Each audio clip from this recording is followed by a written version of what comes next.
Alrighty, good morning. It's Tuesday, August 13th at 11:37 in the morning Mountain Daylight Time, and we're just in the area of Colorado Springs and heading to the Air Force Academy.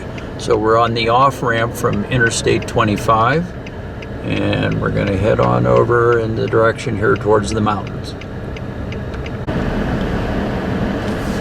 Okay, this is the North Gate entrance into the Air Force Academy, and I guess we have to report in, and they've given notice that your vehicle may be subject to search.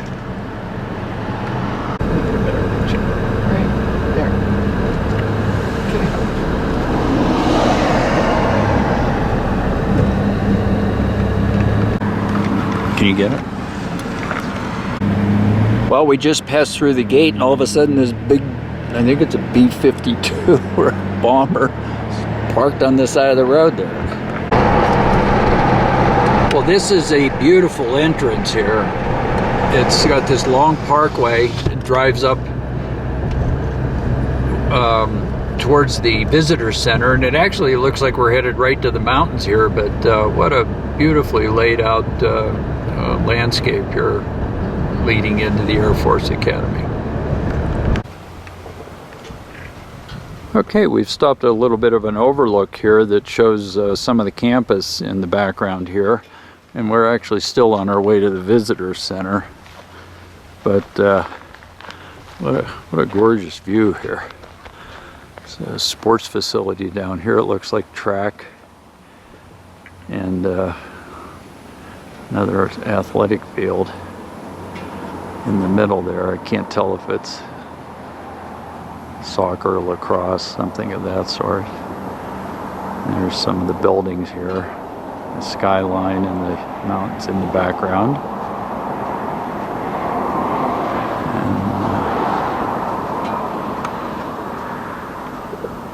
And sprawling campus here.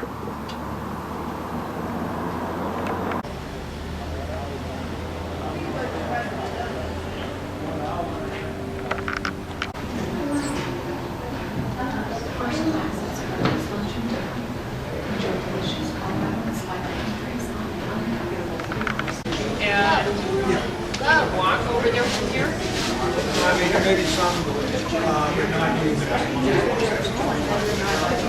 We're in the visitor center still. Fast, agile, mobile, dedicated, combat air-to-air, combat air-to-ground. It's actually been clocked at flying at 240 miles an hour.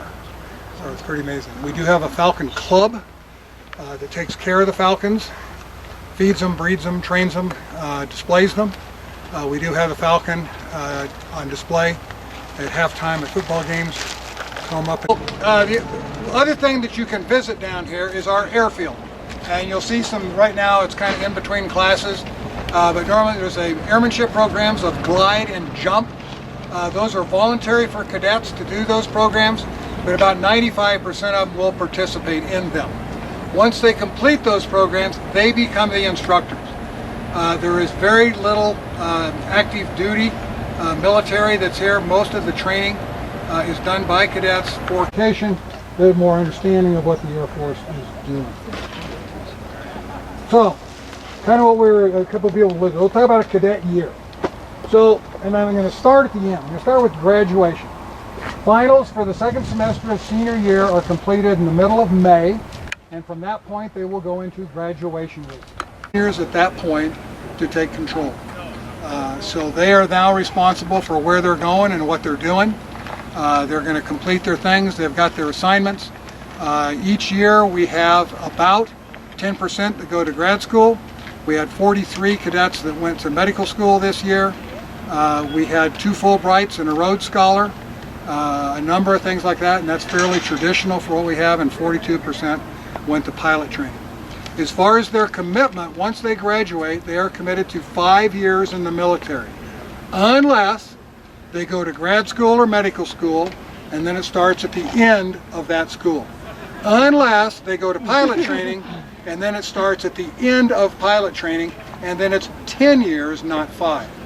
So we have some grads that go to grad school, then go to pilot training, then go to follow-on pilot training, and it took them a year before they went to grad school. So it may be 12 to 14 years before they can get out of the service. If a cadet in the world and people associated with the Air Force Academy, #1 man-made tourist attraction in Colorado, one of the top 10 in America. Construction started in 1959, was completed in 1963, at a cost of $3.2 million. It's going to start renovation and but they go downtown to their specific sect of church and do it down there. We used to have to march when it was mandatory. That's the ramp that we used to march up every Sunday morning. So the building here, that's one of our dormitories. Squadrons 23 through 40 are in there, 40 squadrons, 10 squadrons through. Freshmen have to walk on the lines. One squadron will have a floor and a quadrant. So see the Black Panther there with XXIX, that's 29th Squadron. So 29th Squadron lives on the 5th floor in that quadrant. They are responsible for their training, education, motivation, discipline, and all that they have to do. So they live together, train, showers, and all that. They'll suit you on their time schedule. That they take them and let them do that. They set up 1.7 acres of open space, tables of 10 with freshmen through seniors at each table. $8.8 million to feed. And that's the same thing. Pizza Valley.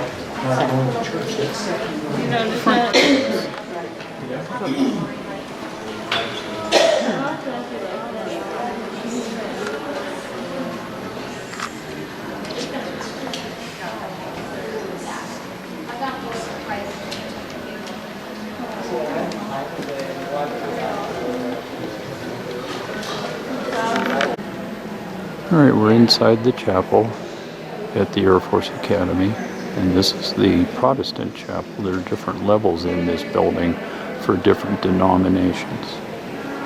Below us is, beneath where we stand, is a chapel that's Catholic, and then there are Buddhist and Mormon.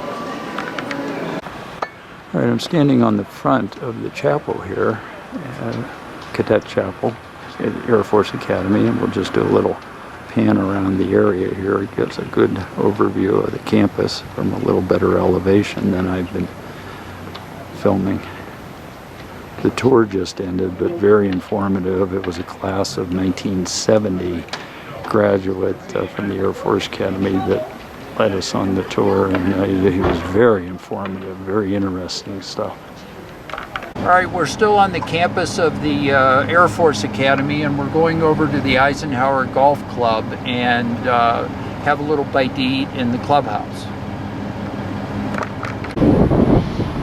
We're at an Air Force Academy display of a retired aircraft, and it's the B-52D Stratofortress Diamond. Lil was its nickname, and it is credited with a confirmed MiG kill during the Vietnam conflict, which we were told earlier in the day was the only B-52 bomber credited with a kill. Diamond Lil.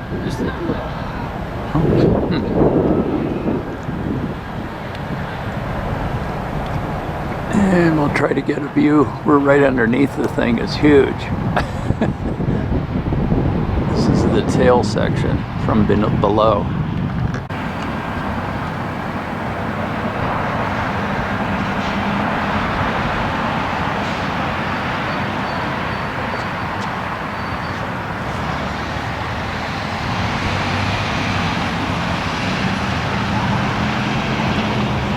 This plane is monstrous. Huge. Gosh.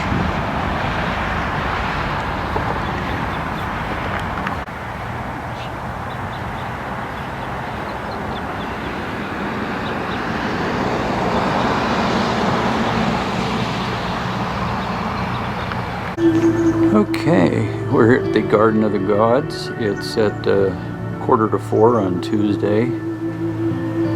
August 13th, and we're here just meditating a little bit before we actually go into the garden.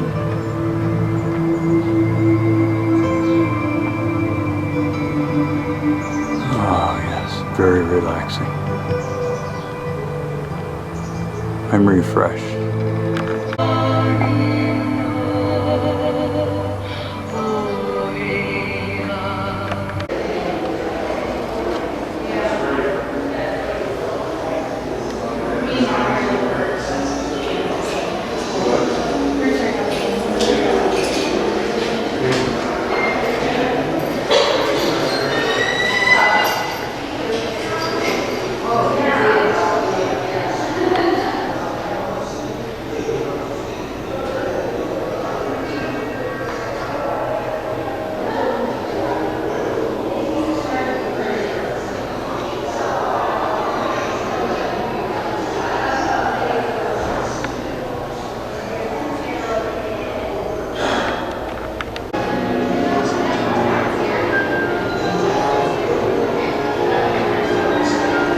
Terrific display of taxidermy going on here with all these animals. Old eagle, mountain lion.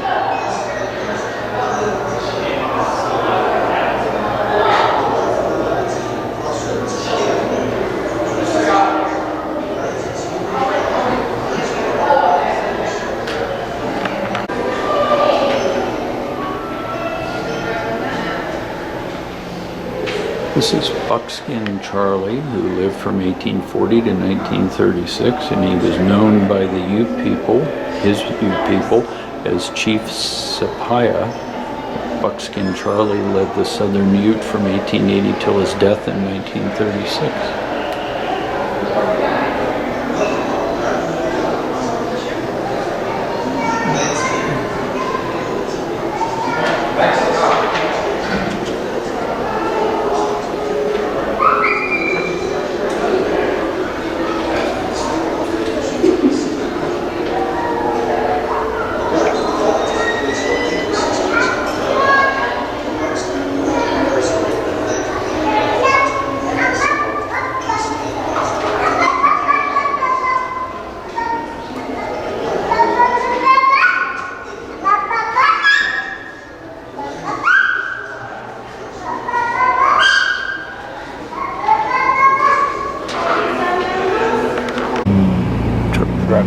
Alright, so we are into the Garden of the Gods now. We just left the visitor center and we're starting to see some of the rock formations. And road's a one-way road here, sort of loops around.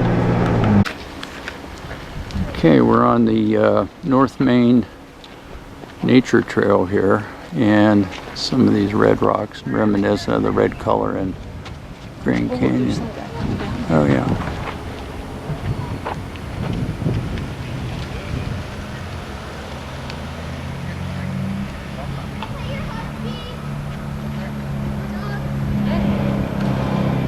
Bonnie just spotted somebody rappelling down here.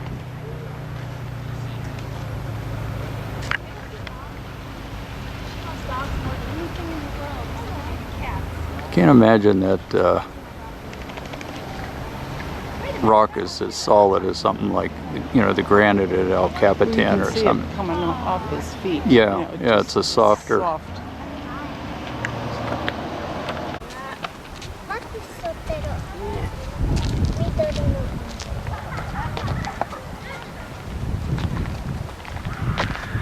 Different color rocks here, different composition to them and different types. They showed them in the visitor center, and naturally I don't have them memorized.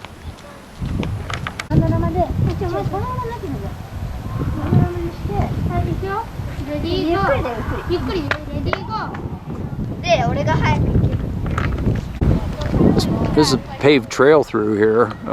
Garden of the Gods is really nice, but there were some dark clouds coming over. They were cautioning us at the visitor center that afternoon storms may be coming in, but it looks like they're sort of blowing over, and any moisture in those clouds, even if it's falling, isn't reaching the ground here. But beautiful colors and background, red against the green vegetation, nice contrast colors. contrast of colors.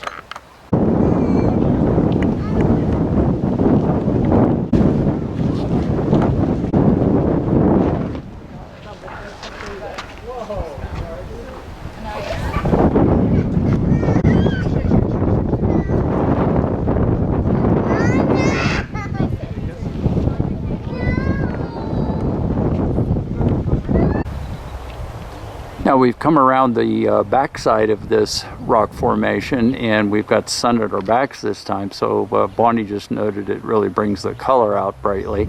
And there's all these pockmarked holes here throughout the face of this rock, okay? And we've seen a number of climbers on this particular rock group here. And some beautiful color against some blue skies. Now part of the trail here goes through the junipers here, and you get this type of scenery off to the sides. It's so nice, it's just paved the whole way. It's really a cushy hike. This is called the Kissing Camels up here. Just use your imagination. With this, if you come over by the fence right here. Okay, we're on our way out from Garden of the Gods and heading south here, but just a nice scenic view here one more time. Hey, good morning. It's 9 o'clock on August 14th, 2019. We're driving south on Interstate 25 between Pueblo, Colorado and Walsenburg, Colorado. We're on our way to Great Sand Dunes National Park, which is near Alamosa, Colorado, and I want to visit there, and thought we'd show you a little bit of the scenery here to the side of the road. It's been pretty much flat with these little scrub bushes here, and some occasional cattle grazing, and it's overcast skies and probably about close to 70 degrees by now, maybe 65 to 70 degrees, so it was a little bit cool. We came through just a little sprinkling of rain, but really interesting driving and pretty scenery again. All right, it's 9:45 on Wednesday, and we just came through the town of Walsenburg, Colorado. We're on our way to Alamosa, and there's quite a view of what they referred to in the area as Spanish Peaks, and just these distant mountain peaks sticking up here, and you can even see the tree line. They're high enough the tree line stops and turns into just rock. But they're way over there, but really tall. Looking right through some cloud cover here.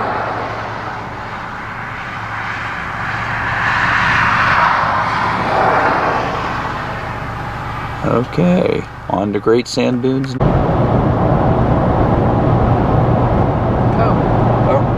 We're on 160 West still, headed towards Sand Dunes National Park, and there's been a lot of snow fence along the side of the road that they had built up, and there's this neat peak here off to the right. One is going to try to get a picture of. It just looks like all rock, broken down rock, forming a cone type shape, but pretty neat landscape here.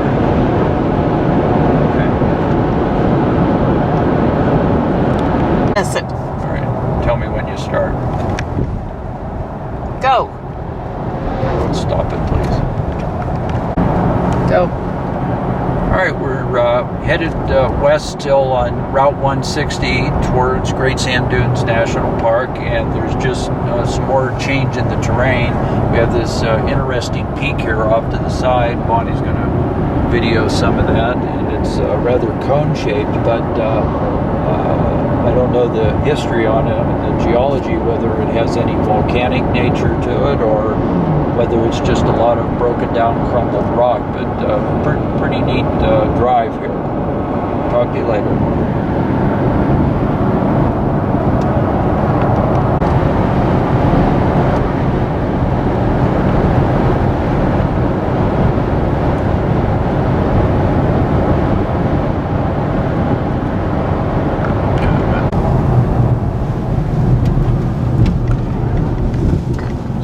tractor trailer accident here. It overturned. And it looks like it was a while back. That's off. We're gonna have to delete this whole trip right here.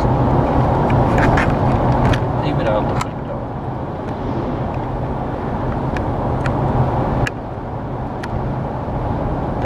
There's where you want it right there to Okay. start with. Okay, on everything. Okay. Yeah. See how I have it done? What's that? That's the watch that goes off every 2 hours I that thought wakes that me was- up in the middle of the night. Yeah, okay. Now, do you see how you have a wider view? Yes. Okay. Okay, so I'll just take this. No, you don't have to. It sounds like you're really struggling with it. Yeah, I am. All right, we're headed in the road that's taking us to Great Sand Dunes National Park, and there are some sand dunes here we're seeing already on the road, but I'm not quite sure if that's the main part. And here's a sign that says the park and preserves are up this way, and we'll see what we discover as we continue on. All right, here we are entering the park.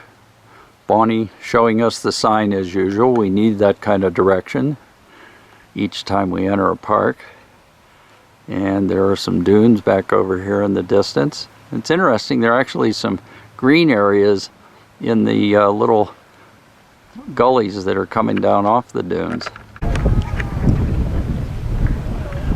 All right, it's 1 o'clock in the afternoon on Wednesday, the, what is this, 14th? Yep.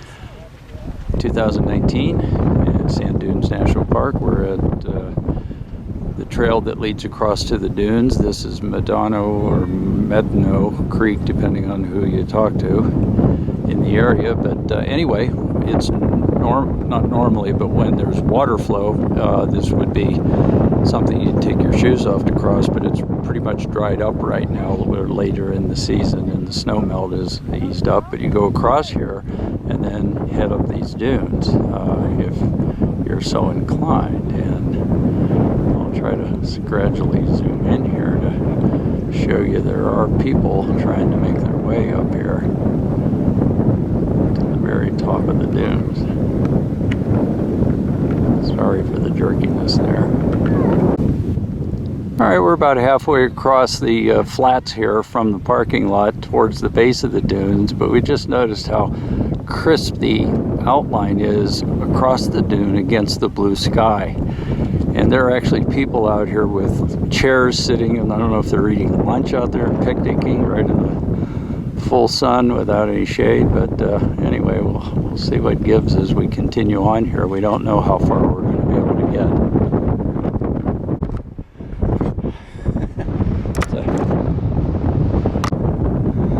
All right, we're at Sand Dunes. We just spent about an hour and a half hiking up the dunes, which is rather rigorous because of the sand and the traction's difficult. But we made it to the very top dune here. So I'm gonna do a panorama view. And there's Bonnie overlooking her accomplishment of Star Dune all the way around. And we originally started all the way here, if I can get any of it in there, where that little road comes down the side of the mountain. There's just a little bit of a parking lot. That's where we were. Oh, there's no drop off, like a little bit low in here. Again, not too bad. But we're ready to start down. We figure it'll only take us about a third of the time, like Grand Canyon. How you doing, Vine? Having fun? Yes, we made it to the top. Yes.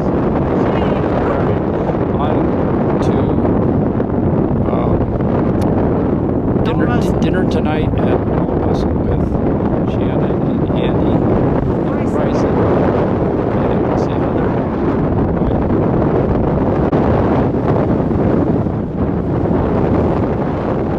not below it. When you know it. All right, good morning. It's 9 o'clock on Thursday, August 15th, 2019. We're driving from Monte Vista, Colorado to Mesa Verde, Colorado. And we're headed westbound here on 160, and we just came through North Fork, Colorado. And it's a very scenic forested area here. There's a small river to the left of us here that's running down through the valley. A lot of RV sites and cabins, green roofs with metal green roofs are very common on the houses here. And there's a ski area supposedly coming up in the next 10 miles or so. But very scenic drive, and blue skies, as you can see. Temperature outside felt like it was about maybe 60, 65 this morning. We had a real good breakfast at the hotel we stayed at, the Montevilla Hotel, and which was a very old hotel and reminded us of the one we stayed at up in Oregon 5 or 7 years ago. But it was kind of fun because of it being so old and quaint, and a very old style elevator in it, very unique. But some cliffs off to the right here above us that are just jutting up, and here's a cabin area with trail rides advertised, and gasoline unleaded is $3.30 a gallon. And we'll catch up with you later. Okay, we're a little bit farther down the road. The scenery just gets more and more interesting. This cliff face here to the right's kind of fun. We just passed a chain requirement pull-off area where in the wintertime, if there's snow, vehicles are required to pull over to the side and put chains on their wheels of their vehicle to be able to negotiate the snow area. But look at this canyon area here. Rock cliff face to the right and tall thin pines to the left, and very, very scenic. Just real happy we took this route to come across here. Once again, blue skies in the background. A little further down the road again, not much farther, probably about 2 miles from the last filming of that. We're coming up on a tunnel right here in the side of this cliff face. Very interesting. My goodness. Nice curve to it here. Oh, a little bit of an S-shaped tunnel. That's interesting. I don't think I've ever been through anything like that.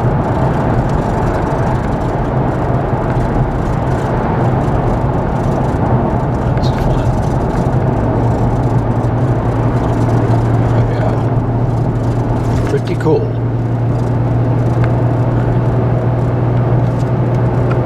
Go on.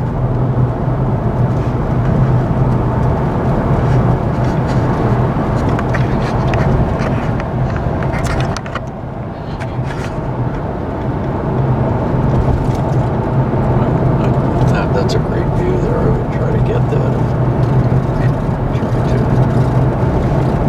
Here comes another guy.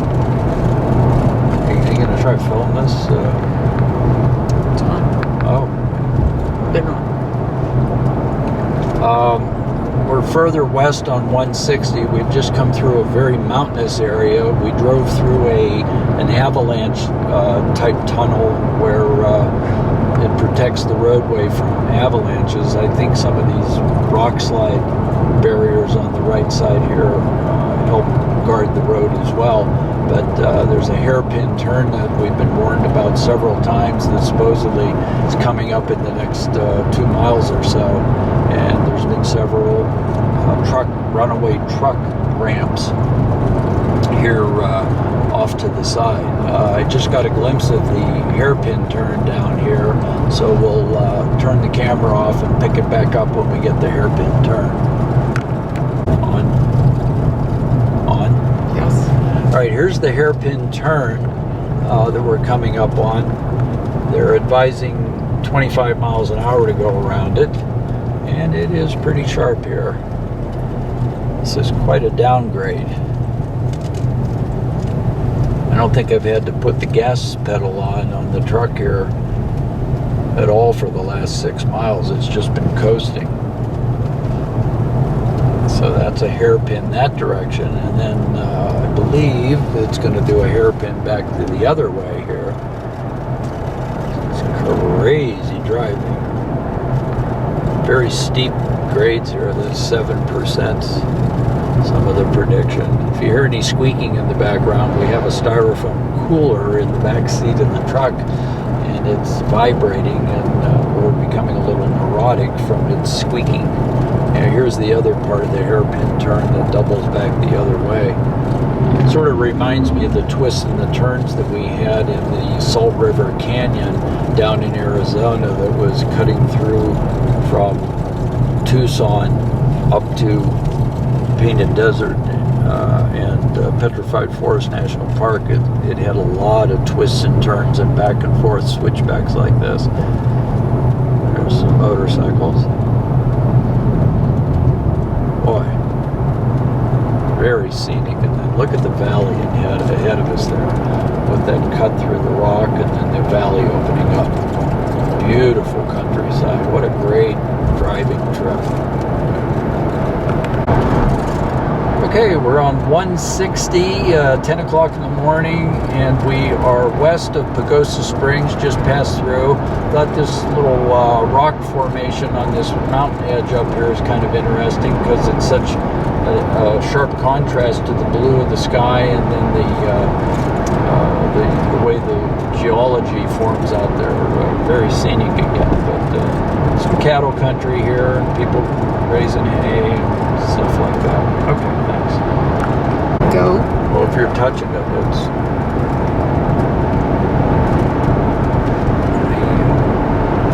Still heading west on 60. I believe this is called Chimney Rock over here. We only saw one sign for it about 10 miles back. Haven't had it confirmed, but it looks pretty obvious that it'd be called Chimney Rock. See if we get a little closer here.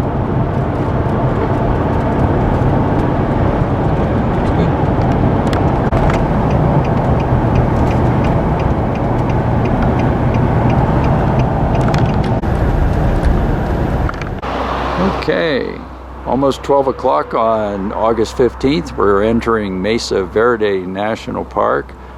Here's Bonnie, our tour guide for the trip, showing off.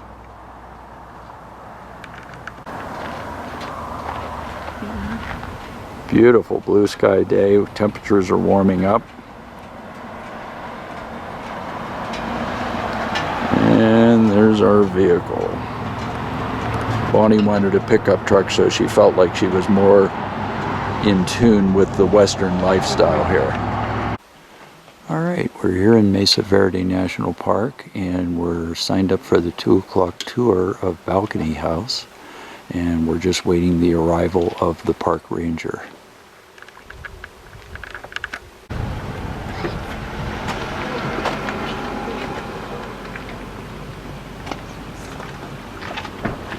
No, I'm not sure. I don't think I'm doing it.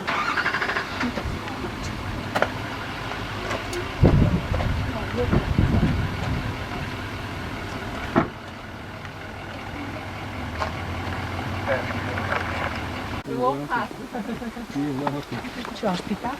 Alright, yeah, just watch yourselves coming. Alright, we are on the tour. We're on the tour here. We have Ranger Pete, who's doing the tour, and he has a bachelor's in history from Allegheny College in Pennsylvania and a master's from University of Arizona. And as you can see, the trail's very nice. It's paved well. I grew up in Pennsylvania. My parents had a home in New York State, and it's almost at that state line. You can see where the glaciers stop. Oh, really? Yeah, because Oh, there she is. I just want to see the cheerleading. Ready? always kind of fun to cheat Just death came up every that now and then, 60 isn't foot it? higher. How about you guys come on over here and let me stand over here by the wall.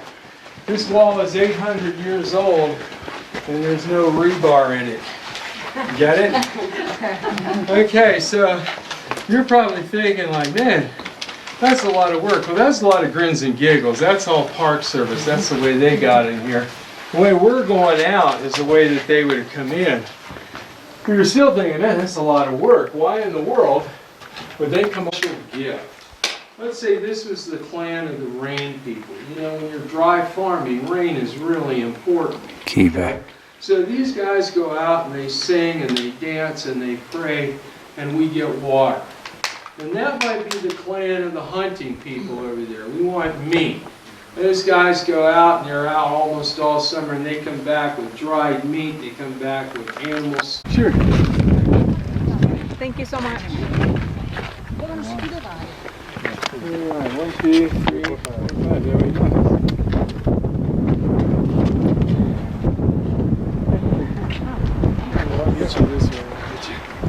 Is Bonnie enjoying the end of the tour There you go. Okay, 1, from Balcony House? good.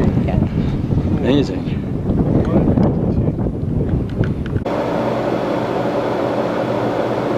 Bonnie just discovered a moonrise from our window here, and it's twilight at Mesa Verde, and it's Thursday, and it's an amazing orange color here. So anyway, this is about 8:35 in the evening, and it's twilight. We just happened to look out the window because we have this phenomenal view from where we're staying. I'm just going to back off this a little bit if I can, little by little, and see if the horizon shows up a little bit.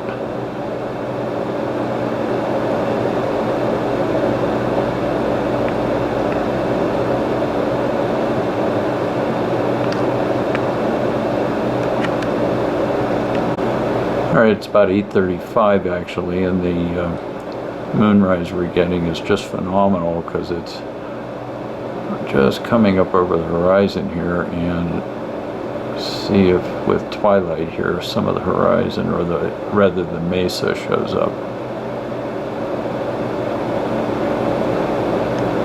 I really don't know what that headlight type thing was there. There is a car going down the road in front of us. It's just amazing.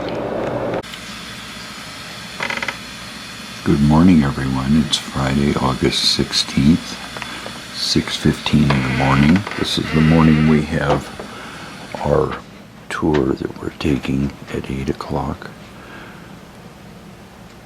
of Chapin Mesa and different sites along the way, but the sunrise is forming, and this is looking east from our room. There's mountains being shadowed in the distance here.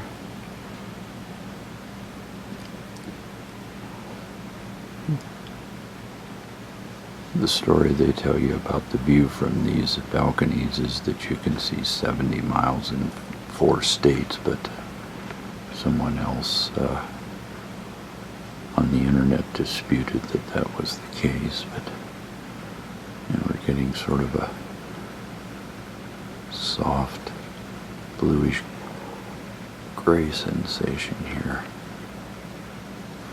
from the looking down into the canyon.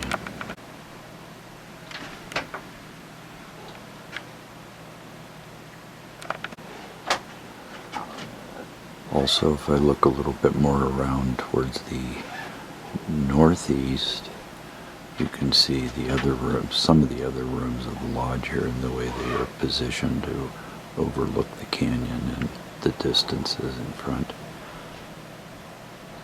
It's just beautiful.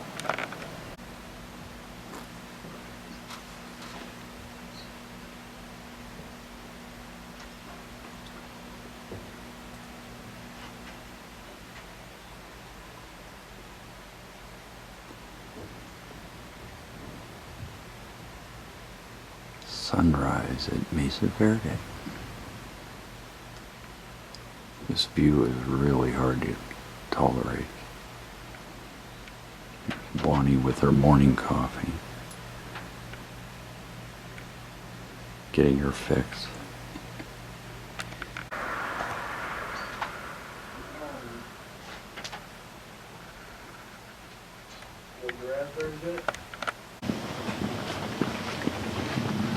We're on our 700-year tour here this morning. There's a group that we're with. These will produce pine nuts. We get them pinyon pine nuts every 7 years. But that doesn't mean every 7 years you get them all. This tree will do it 1 year and that tree will do it another, if you understand. You can peel this bark back and you get pitch, a kind of material that you can use to put on cuts, scrapes, and burns. Now the people that were doing that were basket makers. They hadn't become pottery makers yet. And they were throwing spears. And the way they threw the spears, they had a device that they attached to the spear that could extend it back. And that way they could throw the spear further and with more accuracy. Now I imagine somebody here has one of those tools. It's called an atlatl. You've got it at your house. You or see it at a dog park, because you see these long plastic tools. It's got a handle at one end and a cup at the other. And you can put your ball in the cup and toss it to the dog to go get it. That's an atlatl, or an atlatl. That's what they had. Baskets, atlatl, no houses. If you had to eat soap when you were a kid for saying the bad thing, I did. I don't want to eat those bulbs if they taste like soap. I've already done that. But the bulb, the whole tree is, or bush is very useful. Now, you can see that you've got these white threads that are here. You know. Now, why did they dig down? Okay. That gives it insulation, a certain degree of insulation. And when they were hunter-gatherers, sometimes they would just camp out in one of the alcoves. I'm going to show you the alcoves. So they figure, yeah, you get into a little place like this. Except they were planting corn, beans, and squash all around here. Also, there's other farms. This isn't the only one. If you look at that placard, you'll see there are several of them. And they're not all alike. You know, in your house, your neighborhood, wherever you live, each house has got fine wood out of wood. What happens if a gust of wind comes down and scatters those sparks? You're going to burn the house down. So you need something to protect us. They didn't have those things at that time. Those were brought as a gift by the Spanish. So they didn't have those things, but the children still died. One of the things you're going to find in a lot of places, they had that corn. They didn't eat corn like corn on the cob like we do. They dried the corn, and I guess it's your right. That scooped out area in the rock. Okay. Now that is called an alcove. And the alcoves are very important, and you're going to see alcoves all over the rest of the day. Now, how this was formed was the fact that this area, this part of the world, was covered with water, and then the water drained away. Then it was covered with water again, and it drained away. That happened over and over and over again. Now, it's hard to see those layers, but if you look over to the left, and you can see layers of rock, that's sandstone. Now, it's a little bit difficult to know that there's different water content because all that rock looks the same. But if you go to Durango and then up 550 head towards Silverton, you look on the right, there's Missionary Ridge. And you can see all those rock layers, and you got a white rock layer, a red rock layer, different rock layers. Those are called formations. It's the Entrada Formation is white, the Dolores Formation is red because the mineral contents were different. So that indicates this is covered with water. Now out here it was all sandstone, except then there'd be a layer of shale. Now the watershed of houses, because eventually they're building. Watch your step over here also.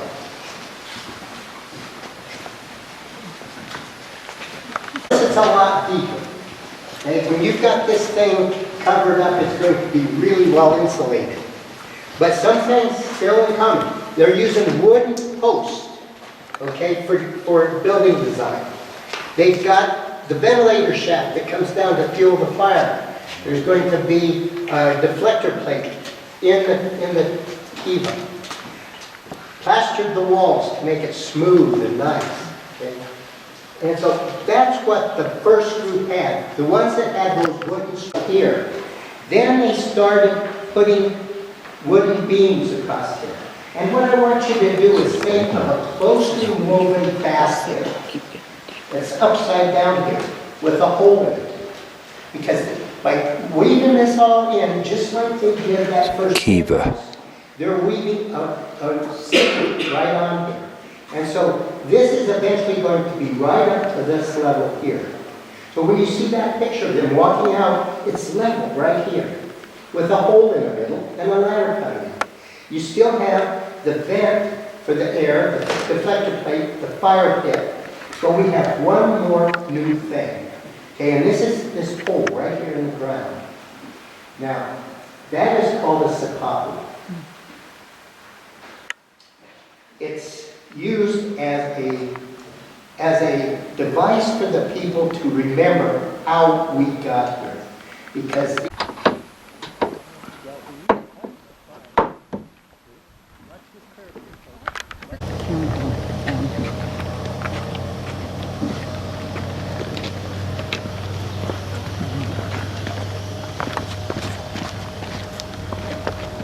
You all right?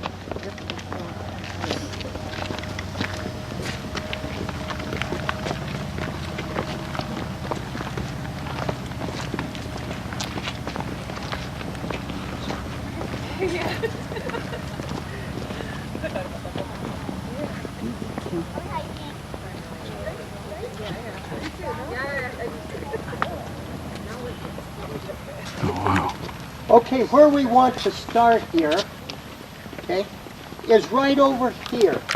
And concentrate on the second level. You can see some little structures stuck into that alcove. Okay, now look to the right and you can see a line in that rock. Then go back to the left and you can see that line continue. And you can see trees growing out of the rock.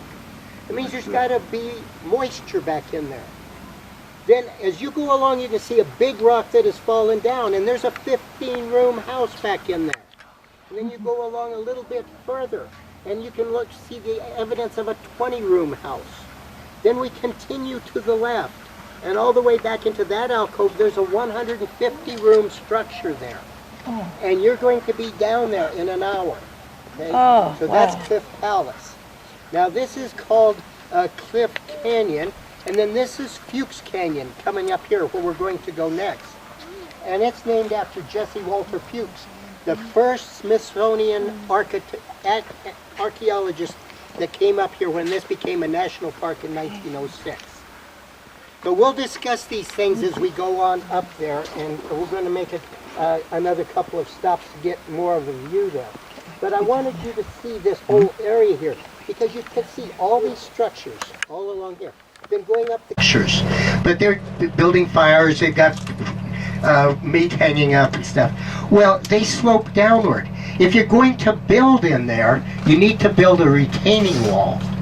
Build that retaining wall outside there, then you can backfill it with dirt. Okay, and then you're not going to be able to dig down through that rock to build your kivas, but you just go down through the dirt that is there where you've backfilled it. That's a 6 spot on this tour here, because you can see where the seep springs are located. Now, to start, I want you to look at the second level, just like we did Sunset House. You see a big wall there with some windows, 5 windows, on the right. You all see that wall? Then there's a space, and then you see a U-shaped wall. You see that? Now look at the space, look down on the rock right between them, and you see those dimples in the rock. You all see those dimples in the rock? Okay, those are hand and toe holds. Now when you go into the museum, you're going to see sandals made out of yucca, because my house dates back to 2012 AD, and it needs to be repainted. It's going to be repainted here shortly. That dates back to 1200, and it's still there. Okay? But that's a ceremonial site. There's no indication that people live there. Now, if you're wondering about the aluminum table and chairs that's back there, that's been left by lost some cattle, and they had an employee that was a Ute Indian named Akowitz. He was sort of a guide. Now, Akowitz knew this was here. They didn't go there, remember, just left it alone.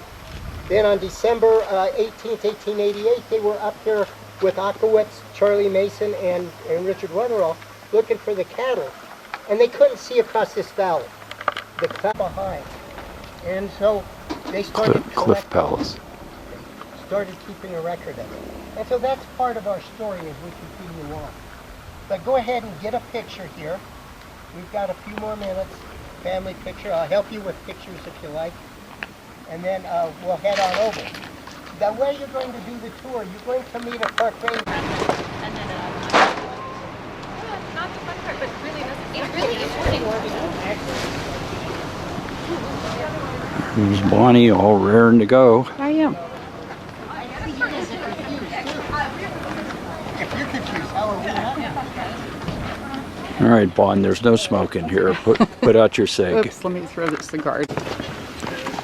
We're on the Cliff Palace tour, heading down into the canyon. There's some of the canyon across the way here. We were actually over there earlier. And as they said, the steps are uneven. They were formed in here by the CCC in the 1930s. There's Bonnie leading the tour for everyone.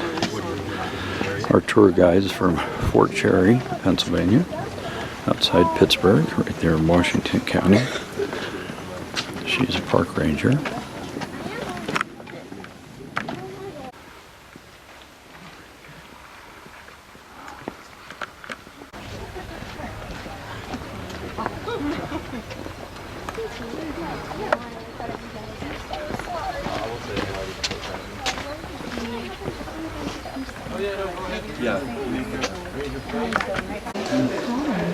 Just gonna sit here and work on my funny tan lines.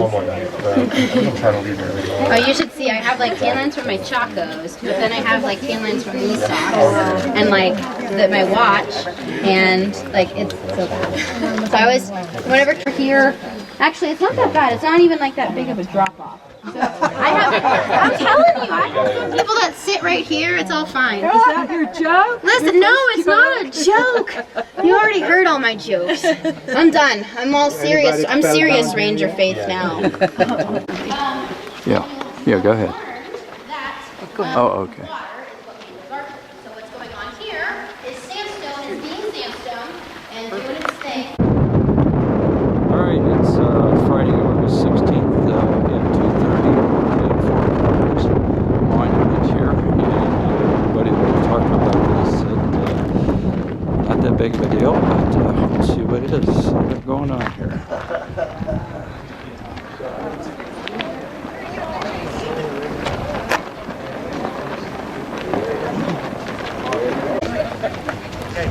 All right, this is the Four Corners Monument area here. People get their pictures taken right there. And there are some booths surrounding here that are tribal representatives selling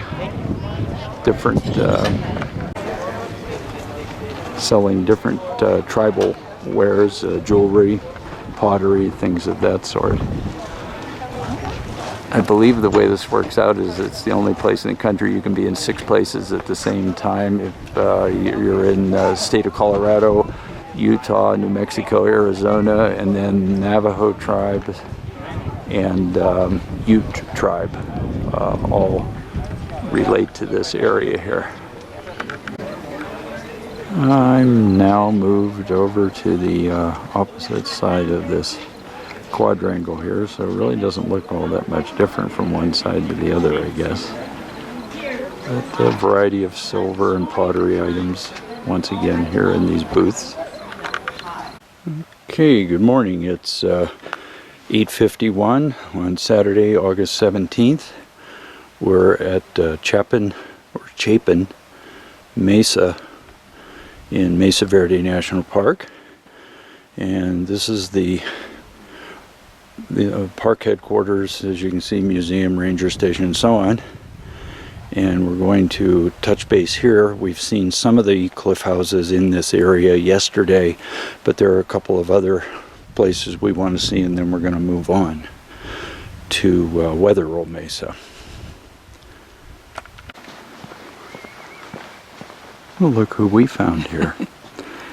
All set. There's park headquarters. These buildings are really cool, very distinctive southwestern look to them. In fact, I can see through this space here. There's actually some canyon walls over here.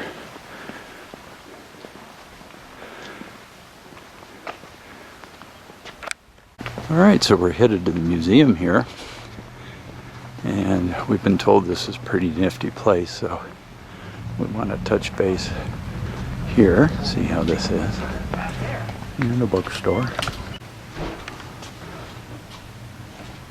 Mesa Verde was designated as a World Heritage Site in 1978, and the rangers have said that it sort of puts it at the same level then as the pyramids in Giza and places like that from around the world.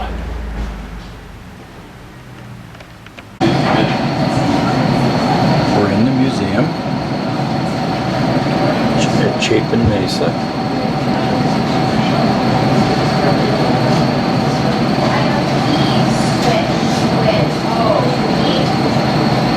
These little dioramas that are made to give you an idea of what. Here's a second diorama.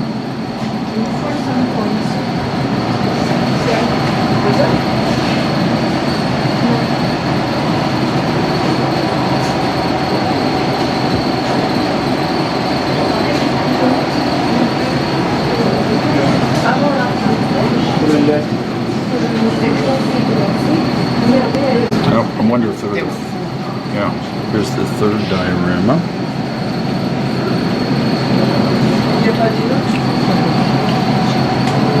These are well done. Yeah.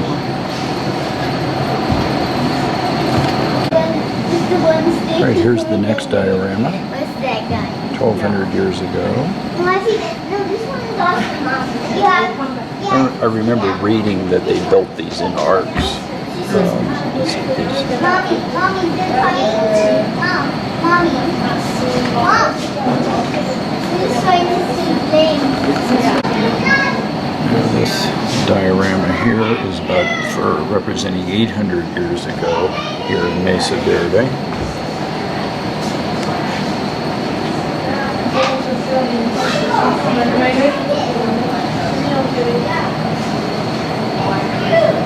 There's a kiva here.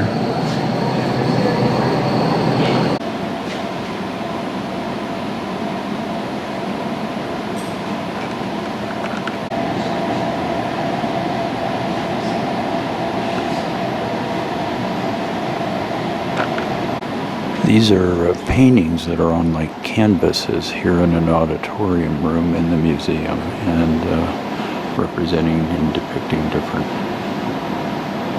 ancestral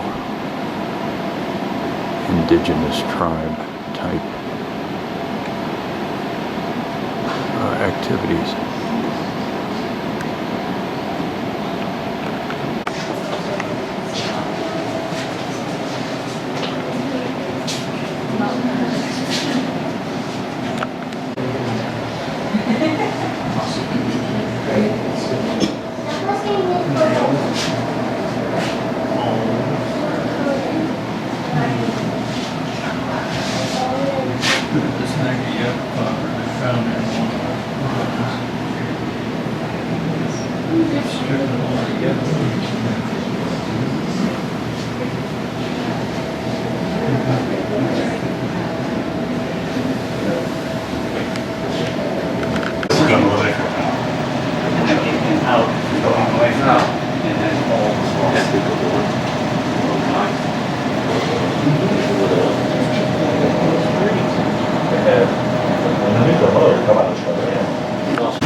Okay, it's Saturday, August 17th, and it's about 11 o'clock, and we're at Cedar Tree Tower.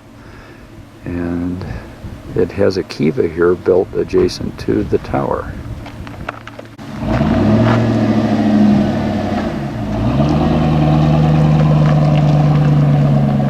This is the kiva leading right up to where the tower is. And they're not quite sure why the two are associated with one another, but they have a little bit of speculation that they were for ceremonial purposes to have the tower there. All right, we're still on Chapin Mesa on Saturday morning here, the 18th, and it's about 11 o'clock. And we're going to walk around and tour these sites here. There's a lot of above ground building structures here as opposed to the cliff dwellings.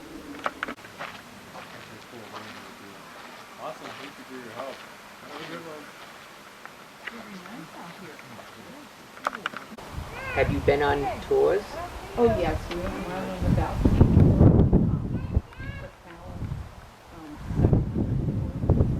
Okay. So you got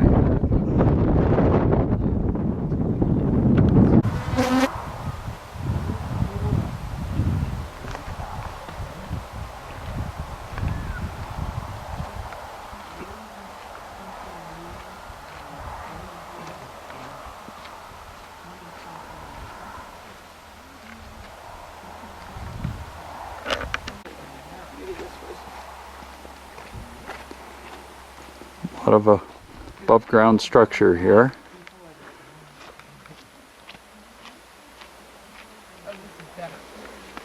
Okay, Bonnie's the tour guide today. We're following her. She's going to fill us in on all this. This is still at the Farview sites where we are. There's supposed to be a spiral rock that was depicted. This looks like another kiva. Yeah, it is.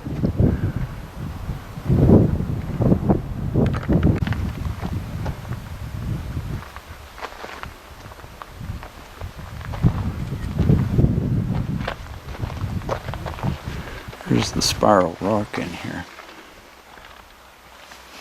And then the kiva again.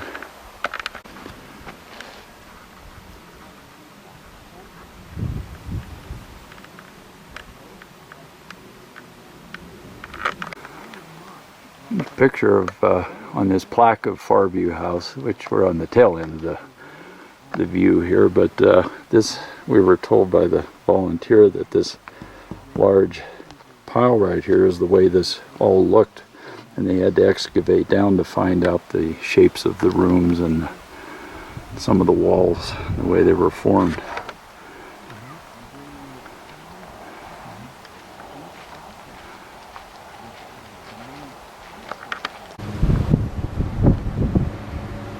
All right, we're at an overlook on the road that's on Wetherill Mesa. We're headed over to Step House at Wetherill, and there's a very interesting overlook here that goes to the Montezuma Valley, and it's just really an expansive view out the valley. A little bit hazy today, and not so sure we'll get a lot of real good feel off the camera here for how this is, but it is really, really interesting.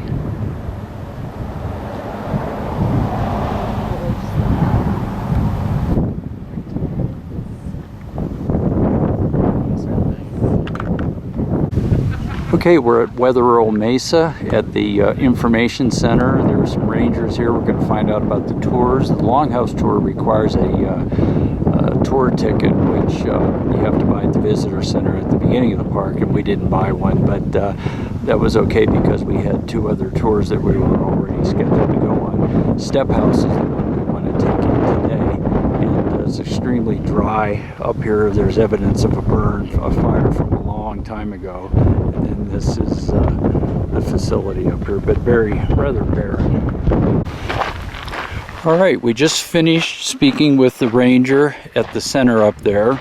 His name is Rising Buffalo. We happened to have heard him last night speak at the amphitheater at Moorfield Campground, and he told us that the trail here is about a 1 mile trail hike, and mainly fairly easy hiking.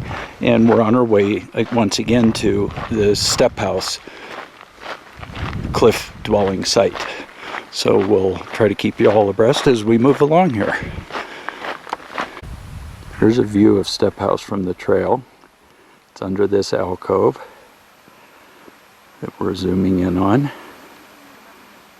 And I don't know, the shading may cause some of it not to show up, but we'll try.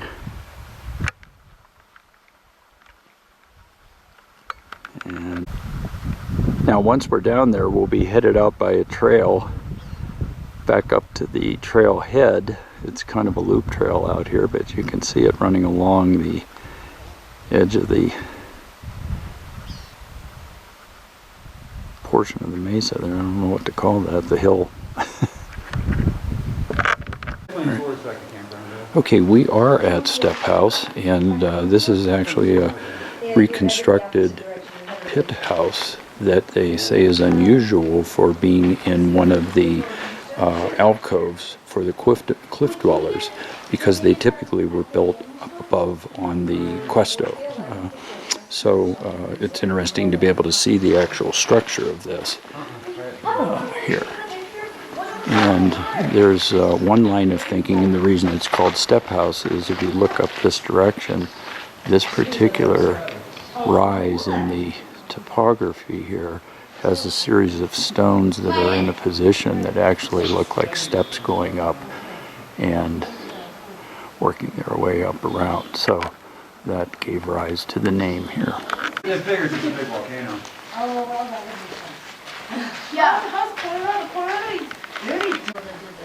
All right, moving further along here, this is stump number 4 here that we're on in Step House, and there are actually some petroglyphs right here in this area, so we'll come in a little closer. And very interesting. Cool. Okay, here's another kiva. It's very much the same design as before.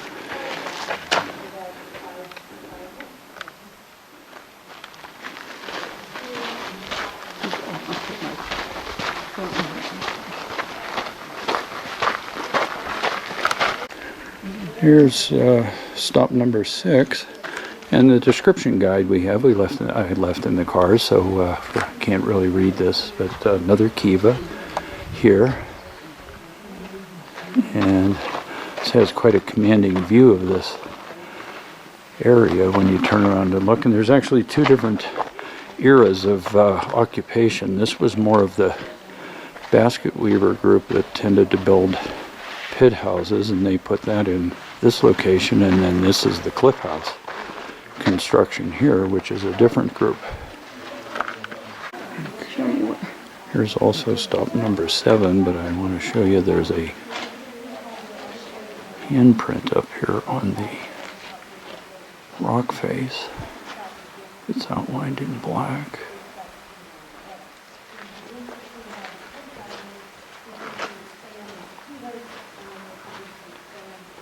Right there.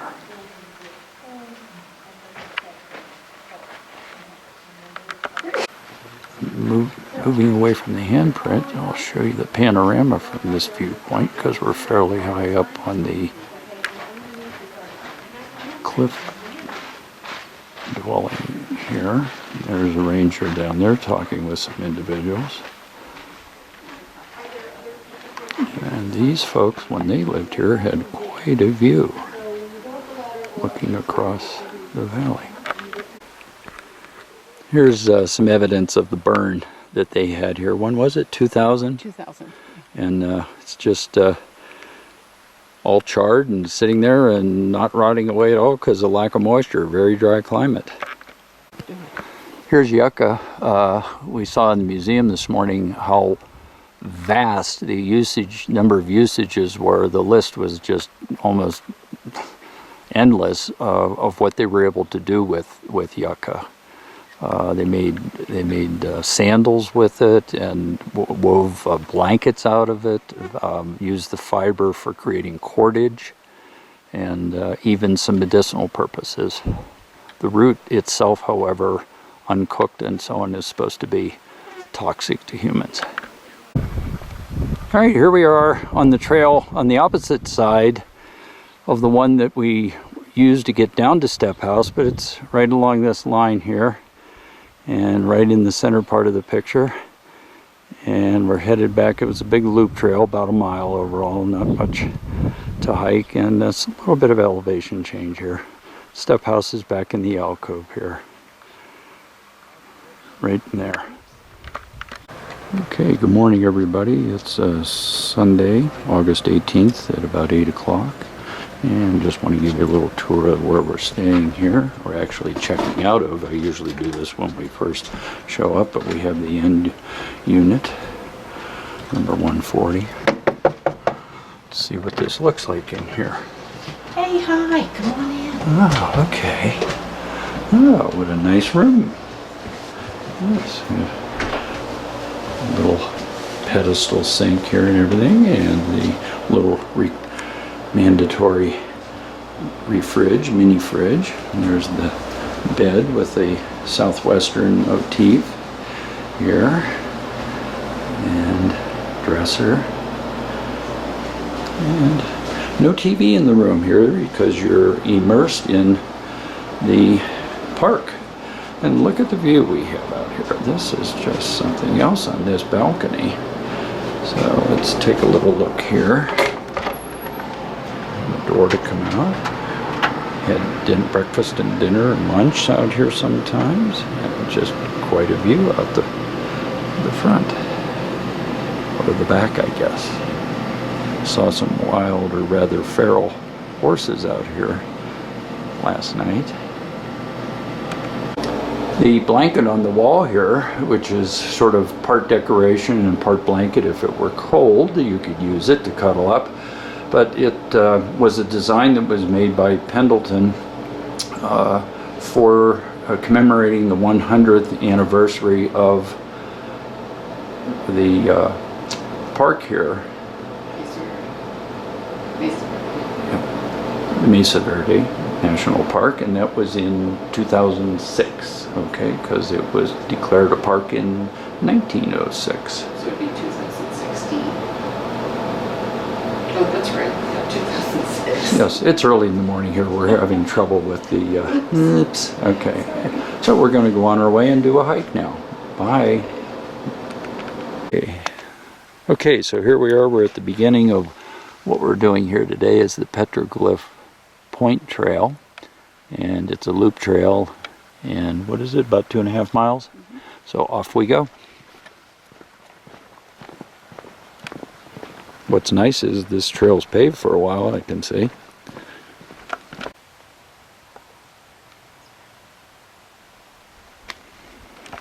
Look how pretty this is. Yeah. And we're starting this at about 8:30 in the morning, so it's exciting. It's very calm, still, blue skies again, full sun. Park's kind of quiet yet, not too many people buzzing around. And it's a Sunday. We figured the weekend would be just crazy with activity. So we're just walking down the trail here, and we happen to look up between the trees, and there's sort of a dead tree here with Zoom in. a bunch of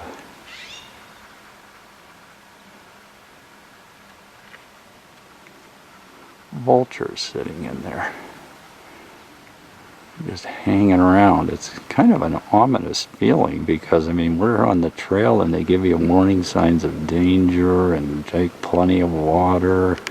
And at the beginning, these guys are sitting here watching you. Get on the Petroglyph Trail. We are going this way. Look, there's one vulture sitting right on the top. The other one's left. Oh, they're over here. Oh, but here's one right up here. Yeah, these buggers are just hanging around. He's right there. And you stop moving, I'm all over you. Here's a Douglas fir. It's a rather large tree for the area. You normally don't see ones that are this big. Pretty cool.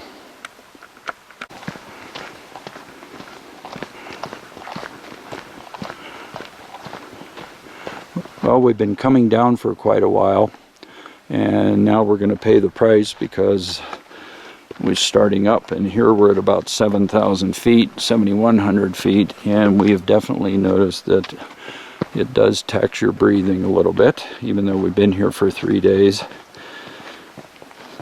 it still causes you to breathe a little heavier than normal when we stop and rest more often.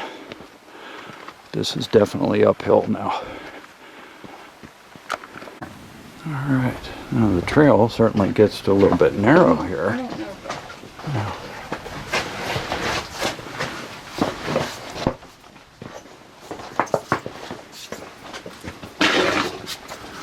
My backpack's rubbing on the sides here. It's a bit of a squeeze. You get a picture of me coming through. Sure.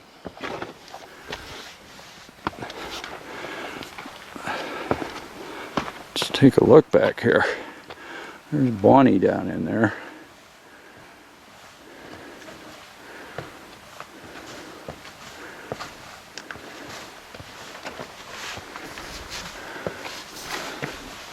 It's quite a deal. Did it. Ta-da! Onward. Now, after coming up through that slot, we've got to go down some steps. I'm going to have to take quite a bit of care here. Do you want to wait, Bonnie, or you're coming close behind? Okay. This is quite a squeeze here. Yeah, it's funny. It's strange. Yeah.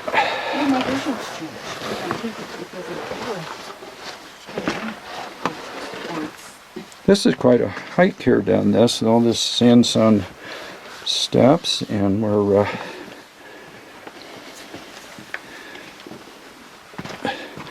coming down there. Let's see if we can see what Bonnie's doing. She's having to navigate that. Even if we had our trekking poles on this trip, I'm not sure we'd be able to be using them here because there's so many places.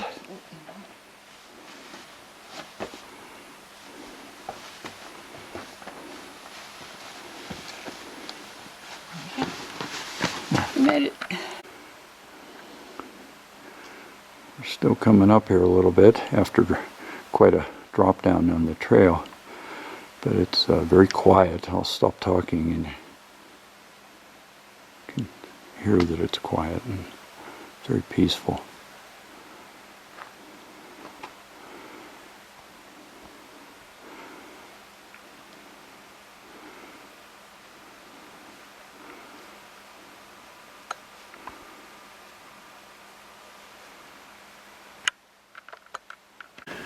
Throughout our travels here in the last 3 days, we come across these little red flowers, and not quite sure what they are. We should know by now, but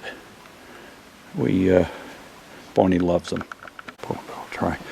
All right, here's a view of the red flowers again, and there's some yellow ones back here tucked away, and not quite as vibrant as they might be without the fact the sun's not on them. But once again, I just want you to get a sense of how quiet it is here. I didn't mute the sound. It's just very peaceful.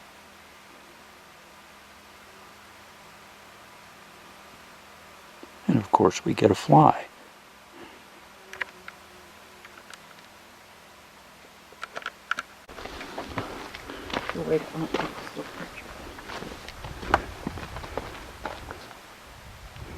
There's actually a little bottomland down there in the canyon. They said the indigenous people here had to actually travel to the bottom of the canyon because there's water source down there in some areas, but also harder rock was there because of the layering, and it was rock that they needed to be able to bring back up to chisel the softer sandstone, and they made tools from it because it was so hard. So they would lug it up to their cliff dwellings. Wait, okay, all right. From this point, there is a good view of the canyons. The area of vegetation varies from the mesa top forests to the near desert conditions of the lower canyon bottoms. The low areas were not suitable for agriculture, but did yield clay for mortar and pottery.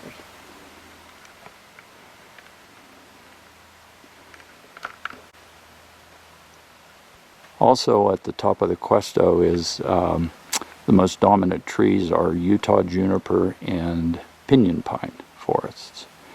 And they create a lot of green up there except where there's been fire. And some of them haven't recovered in 20 or 30 years.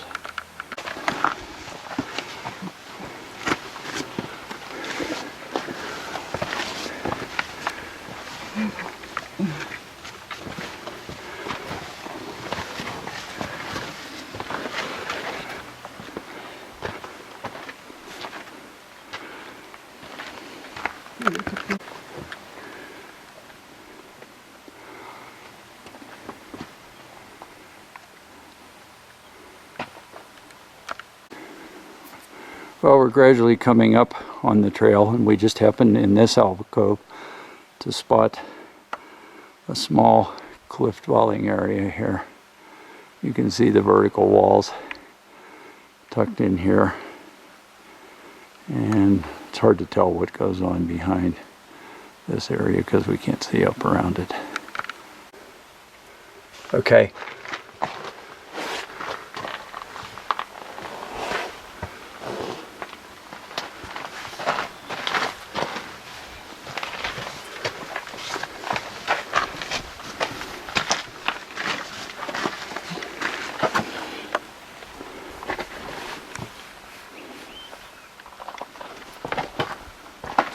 This trail is challenging. Now, about an hour and 10 minutes ago, we started right up there, headed down the trail, and we've wound around a couple of different points here that are sticking out into the canyon. Calm weather. Really no breeze at all. Occasionally hear birds chirping and a fly, but once again, the evidence of just quiet and stillness is just very awe-inspiring. It's wonderful.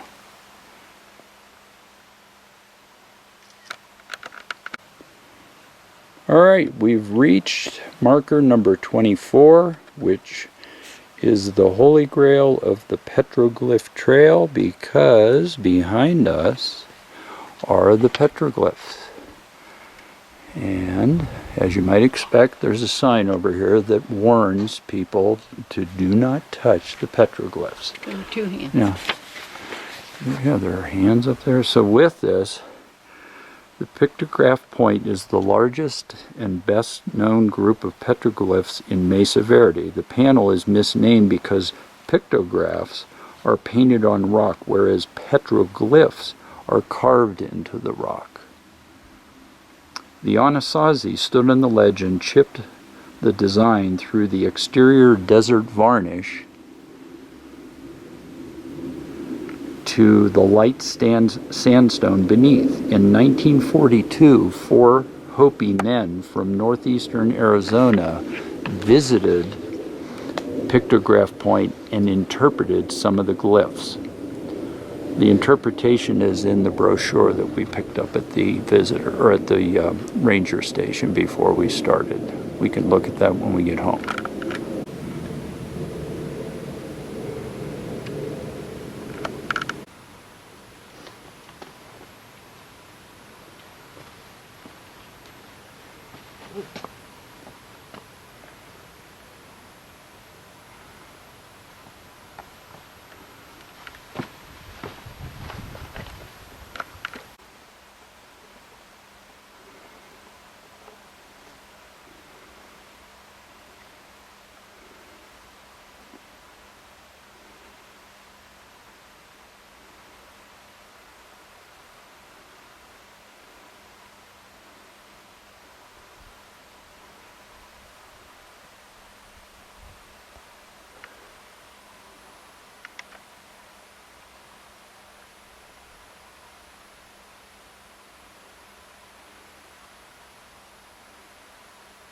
Now just to think, 800 years ago, somebody stood here and chipped this out, and it survives today. And hopefully for eons to come.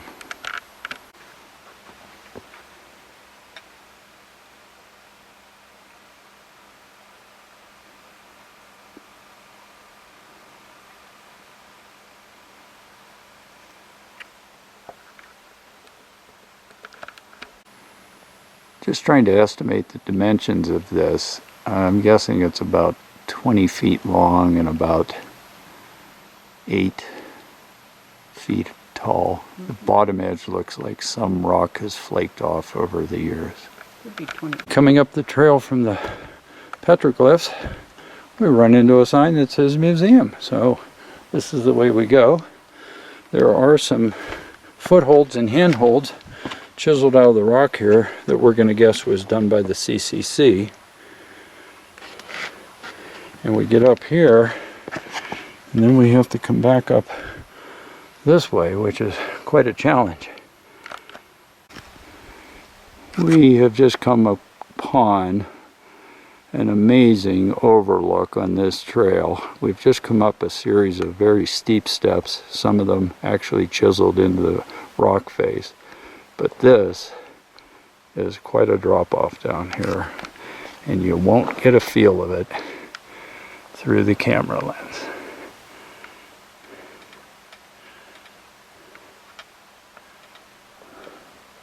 There is a trail down there that we think is the Spruce Tree Trail. It does go all the way to the bottom. And we believe it winds its way back up the canyon here, back up to the top of the Cuesta.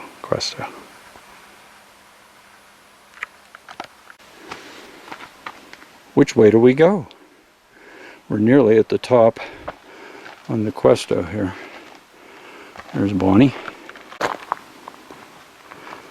And here's another sign. Get these little occasional encouragements that you're going the right way. Here,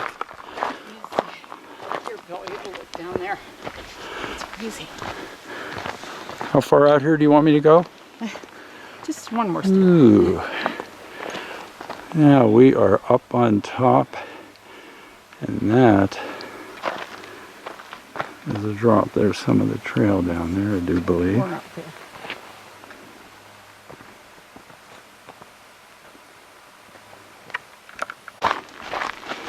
Okay, we've got some gravel trail here, which gives us a pretty strong sign we're getting closer to the end of the loop on this, but there's an interesting sheet of rock we've come across, and quite frankly, if you go out to the edge of that, it's considerable drop off. I wonder if that's the top of that.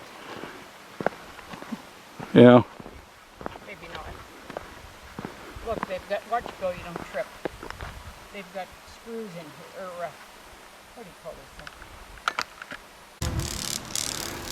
Okay, 10 to 12 on Sunday, August 18th. We're on our way out of Mesa Verde National Park, but we decided to take this little side trip to see Park Point Fire Overlook Tower, and it's the highest point in the park. Try to get some views. The buzzing you hear in the background here are crickets that are flying around here and flitting around, if you will. And we heard them a little bit earlier in the day on the other trail, but now that it's warmer, they seem to be a little more active and more abundant. Okay, 12 o'clock noon here on Sunday the 18th of August, and we're at Park Point Overlook, and just thought I'd try panning around here a little bit because we've really got a super view here. This mountain coming up in the center of the picture right now is Sleeping Ute Mountain. That's 17 miles away from where we are. And right here in the middle of the screen now is Cortez, Colorado. And continuing on, there's one mountain there in the distance that's 80 miles away, but it's hazy enough out there we really can't see. Coming around Mount Wilson. It's going to be off in the distance here. And then Hesperus Peak is going to be all the way around over here. And then if we happen to take a look down into the valley more, there's quite a bit of view here.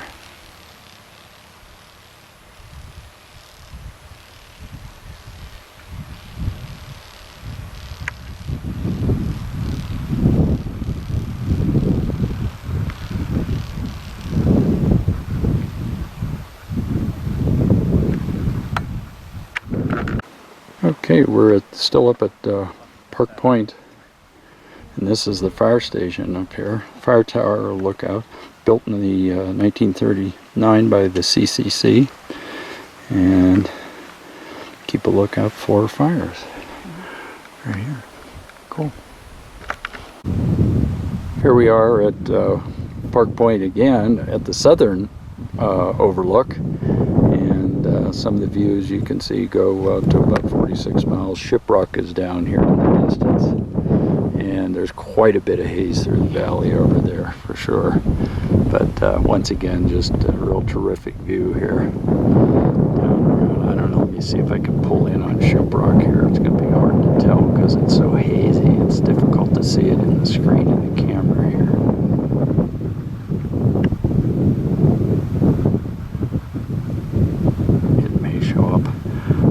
Can't tell because of the sun bleaching out the screen here, but we'll see when we get home.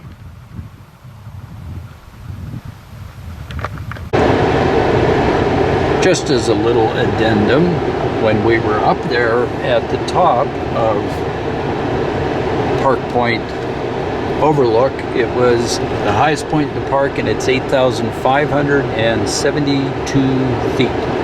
So just a little point of reference. How are you doing? Great. This is the best ride I've ever been on. It's 3:30 in the afternoon on Sunday, August 18th, 2019. We're between Silverton, Colorado and Ouray, Colorado. That's spelled O-U-R-A-Y. And the scenery and the mountains have been amazing. The roads have been white knuckle driving the whole way and just twisting and turning and no guardrails. It's just crazy out here.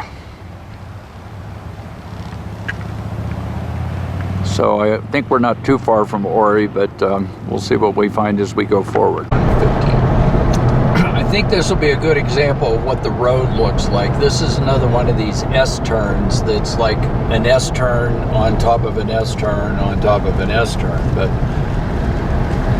just going around here. Then we go up here a little bit and hit another one.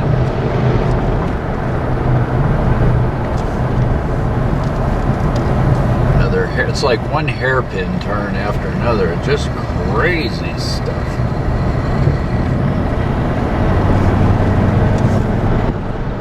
Okay. It's just straight out in front. We running yet? Yes. Okay. Well, just thought we'd try to get a little flavor of the way these roads are and what the scenery looks like. There's huge cliffs and rock faces in front of us. No guardrails on the road anywhere to amount to anything. Zigzags and uphill and downhill. And look at this, I'm going like 15 miles an hour around here because the driving is just such white knuckle type driving. And look at down, well, we'll go around the bend down here, but can you get this off at an angle here at the left? Look at that, wow, we're coming through this. This is just incredible driving and scenery and amazing stuff. Yeah. Oh, jeez.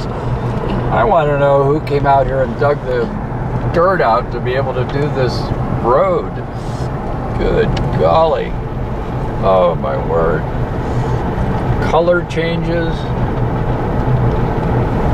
yellows and rust color and grays and blacks. And then there's the green of the trees. We've got aspens. Look at that. Bring it down a little bit. Do you have the highway or the road? Oh yeah. Looks like you're not a little high, but I bet you are Panama red. Yeah.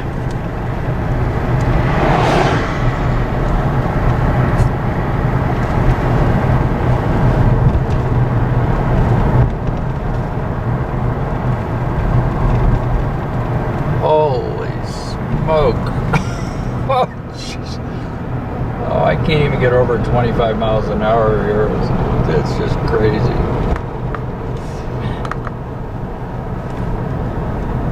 This whole trip's supposed to be 170 miles long, and they tell you expect 4 to 5 hours to get there. I can understand why now. Holy smoke. Oh, jeez. Careful. Oh, gosh. Yikes. Oh.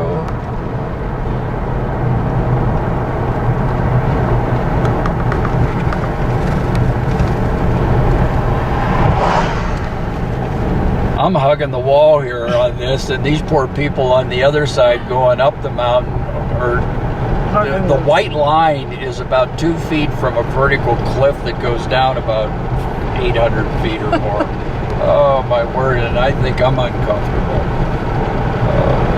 Oh, look at this bridge.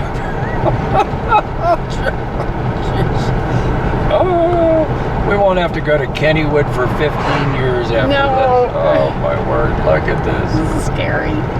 Look at this. Wait, do you see this bridge coming up or whatever it is? I don't know what to call it.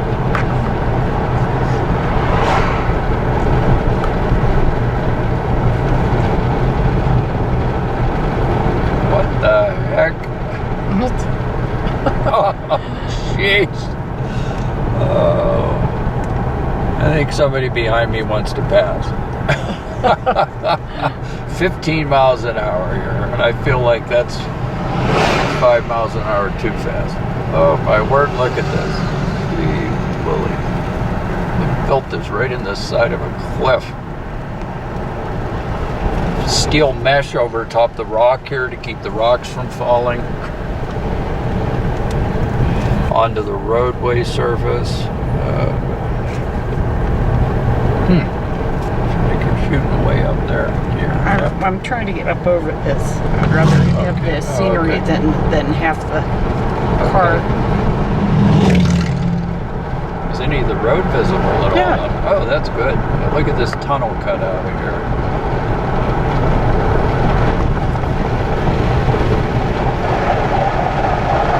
All right, I think that's a good. Okay, filming here. All right, we stopped a little bit because there's an overlook on this road, but once again it's going to be one of those things where you don't get a lot of feel off the camera for the way it is in real life, but it's just incredible mountain heights here, way up.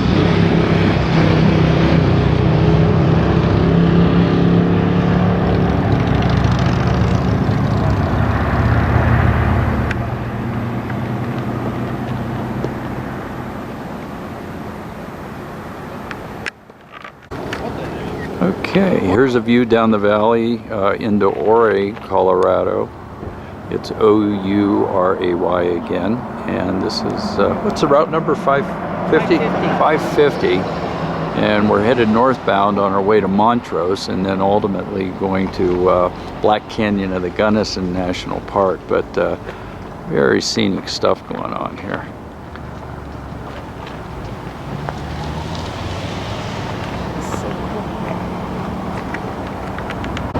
Okay, we're in Ouray, right on the main street.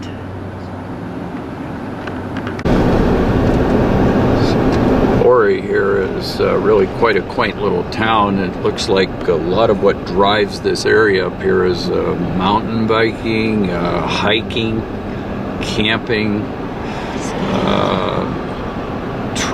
tourism, just traveling around looking at places. And just amazing. They call it the little Switzerland.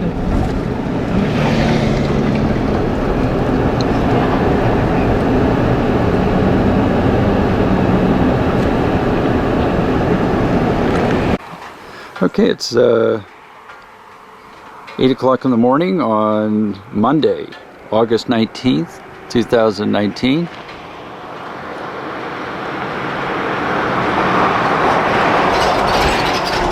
Wait for that vehicle to go by so I can talk a little bit. We're entering, as you can see, Black Canyon of the Gunnison National Park. We're headed to the Visitor Center, going to take a ranger tour this morning at around 9 o'clock, and then view some of the other areas of the park. And off we go. There's Bonnie. Bye. Okay, continuing on here Monday morning, we've driven to the high point of the park here at Gunnison, Black Canyon of the Gunnison, and the sun's still rising, but pretty nice view up here. What's somewhat surprising to us, we're at like about 8,500 feet or so, and it's very calm. There's no wind blowing or any problem with a strong breeze. Or once again, like yesterday, it's very quiet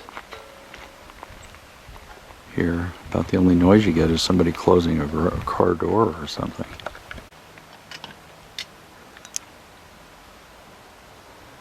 Alright, we're at Sunset View Overlook. Pretty dramatic cliffs here. We're going to walk over to this little overlook. Alright, once again we're at Sunset View here. We walked out to the little overlook area, and the size of the canyon here and the depth of it as you look down, and the river's way down here, it really does rival some of the views you get in Yosemite from like Glacier Point. It's incredible. Up here on the rim, there's nothing that goes above us to any degree other than a little bit of a mountain here, but it's quite a ways up here. I'll try to demonstrate that here. Okay, here are some rapids down at the bottom of the canyon, and I'll try to just back out the zoom to give you a feel of how far down there this is.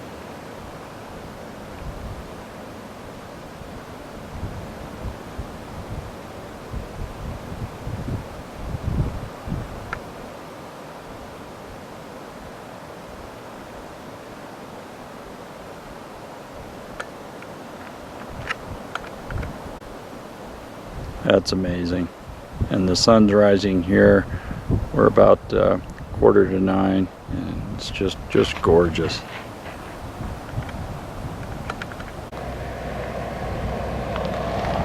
We are at Dragon Point.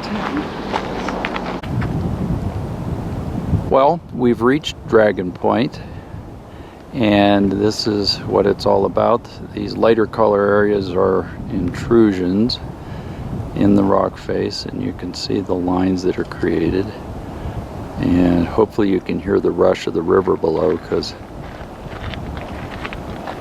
we can certainly hear it right now. And this is some cliff we are on right now. I really almost find it uncomfortable. Yeah, boy.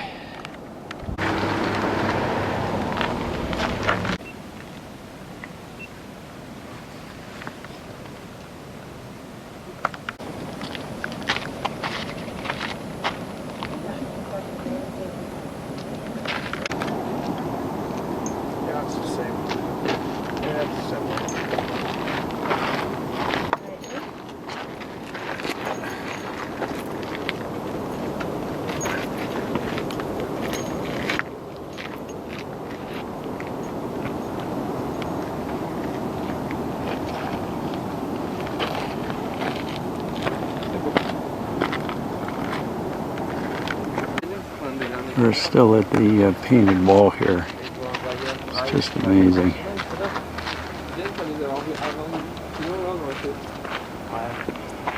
Just amazing.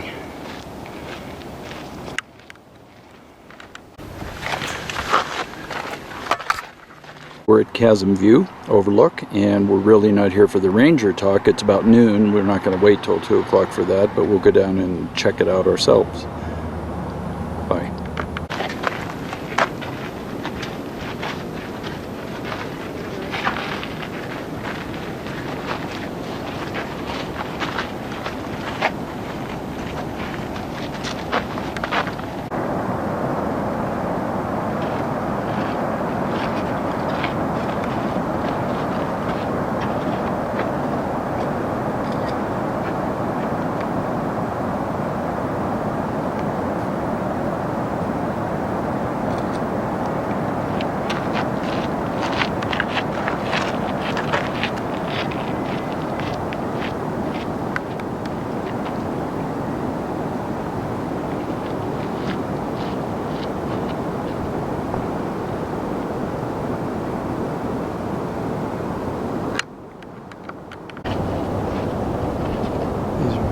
are just incredible. One after the other is more amazing. Okay, we're going on the East Portal road here. That's the only road down to the bottom of the canyon, so it's supposed to take about an hour to get down there. We'll see what happens here. All right, we made it to the bottom of the canyon. We're at East Portal, and we're just going to explore a little bit. Okay, here at the very bottom at East Portal, very bottom of the canyon, there is a small dam here with a pool behind it there, obviously, and beautiful shimmering water flowing down.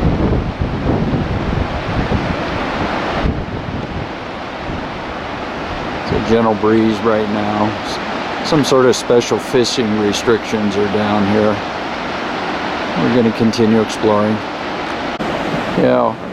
The bulk of what you do in this park is you run along the rim and you look down into the depths, and here we are looking up from the bottom. It's pretty cool. Glad we took the time to come down here. It's very nice. And there's some campground down here. Very interesting.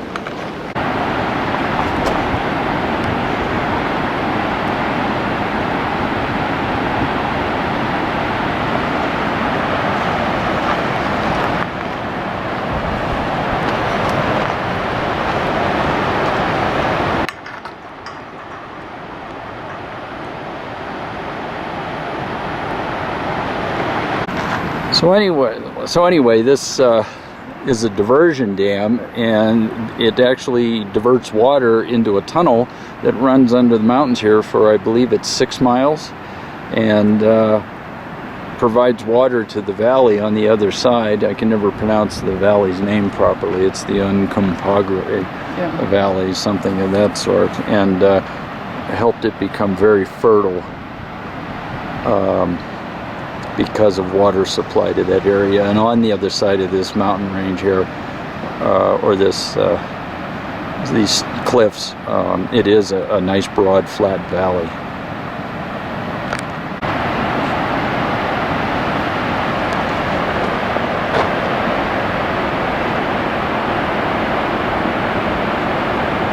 People fishing in this part of the river here.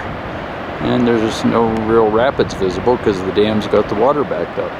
But the tunnel, I believe, is back in here, because it actually looks like the diversion takes place right down in here. There's a little wall of sorts that has water going down right in here. And my bet, even though it doesn't say on the plaques here, is that's what channels water into that tunnel somewhere. Okay, it's 3:15 in the afternoon here. We've just made a turn from Route 50 north coming out of Montrose. We're at Grand Junction, Colorado, and trying to pick up Interstate 70 east. The terrain out here is kind of interesting, so we thought we'd record some of it. Roads are bumpy, which we found that from time to time here in Colorado. Bumpy roads, but just very dry, dry grasses and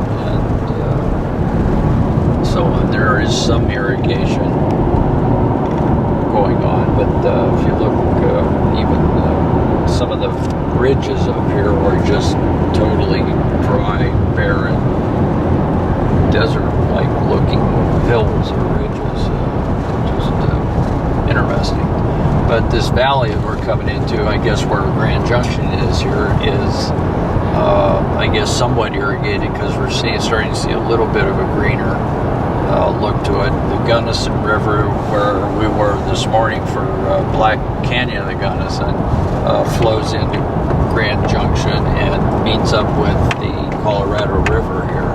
So I guess that helps support some of the water that's necessary for growing crops. It's interesting to see Interstate 70 signs here right now, because if we literally got on this and didn't get off of it, we could drive all the way to Pennsylvania on the interstate. And it would take us to Washington, PA, and drive right up Route 19 to Bethel Park. Okay, talk to you later. Well, we're on Interstate 70. Came on the ramp and it's 75 miles an hour, but look at the terrain here. This is just, there's mesas over here with rocks and dry look on those. There's just nothing growing on them to speak of, but certainly a lot of different layers involved there, and you can see rock falls that have come down. Just incredible scenery. Now over to the right, which I guess this is what, Palisade, Colorado. There's obviously some irrigation going on there, and the Colorado River is down in there somewhere too. I guess if you follow the green, that would very much be where the river is. We're on Interstate 70 east of Vail, Colorado. We just passed Copper Mountain, Colorado, the ski resort, and these mountains are just jutting up in a crazy fashion here. So it's in the evening, it's 7:30. We had a nice diner dinner at a 50s diner in Eagle, Colorado, and off we go.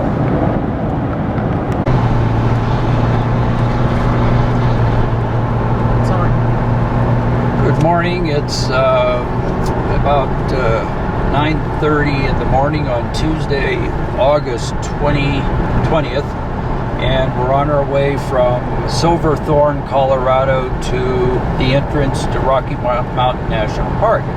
And we've been on a road here, Route 40 in Colorado, that's just winding its way up, and lots of turns and twists again. But one more blue sky day here. Nice temperatures, getting a little cooler though as we're up here. Probably feels like it's about 65, 68 maybe, instead of the 85s we had yesterday. Here's one of these sharper bends here. There's sort of these S-turns that you get from time to time, and some of them are hairpins and some of them are S-turns, where you go back one way and then turn around and go the other. But there's a mountain here in front of us coming up that's just above the tree line. You can see there's still snow, and that snow, as late as we are in August, probably going to remain there. And there's a bit of a bowl or an amphitheater right there that we were just talking about 50 years ago was probably filled with snow. All right, we'll talk to you more later. All right, we're at Berthoud Pass, however it's pronounced. Elevation 11,370 feet. We just pulled over. We're still on our way to Granby and over in the direction of Rocky Mountain National Park. And just pulled off here and happened to see that there's a little discovery forest that we were interested in, we were talking about, and it's the Continental Divide Trail. We're really excited to see this.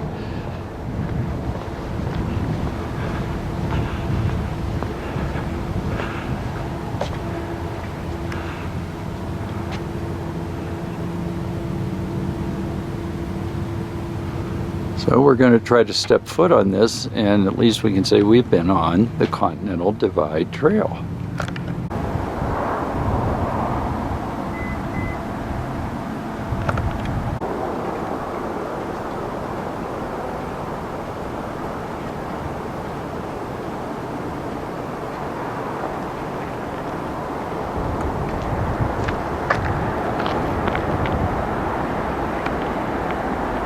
Here's the highway, or the road we're on, if you will, and it's going down the valley there.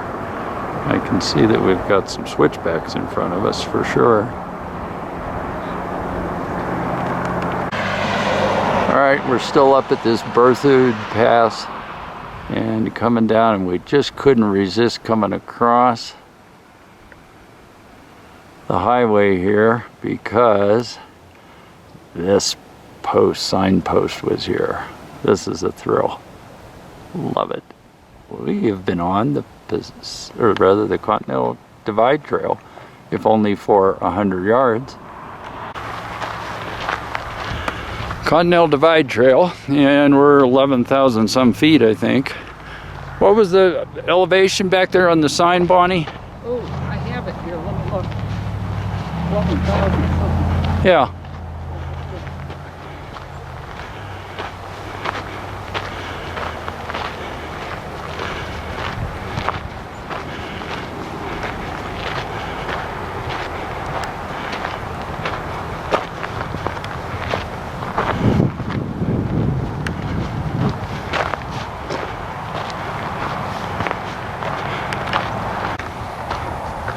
So Bonnie confirmed the pass. It's 11,307 feet, so we're actually above it here a little bit on the CDT.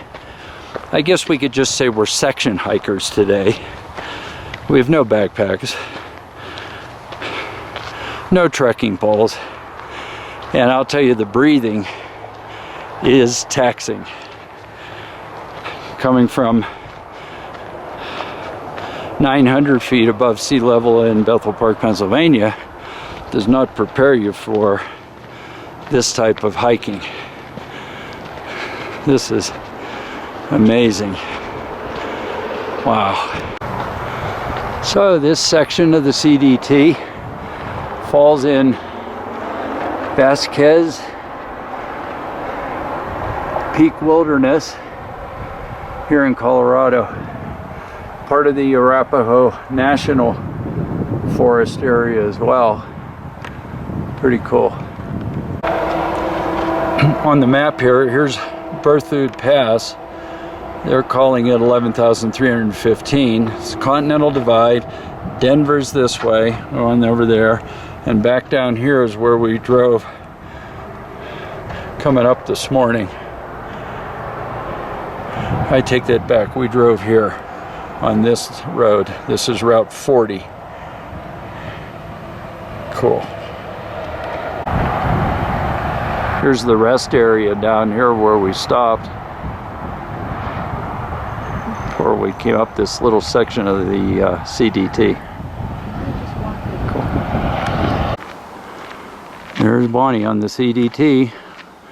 I think if she was properly geared with a backpack and food, she'd be gone for a few days.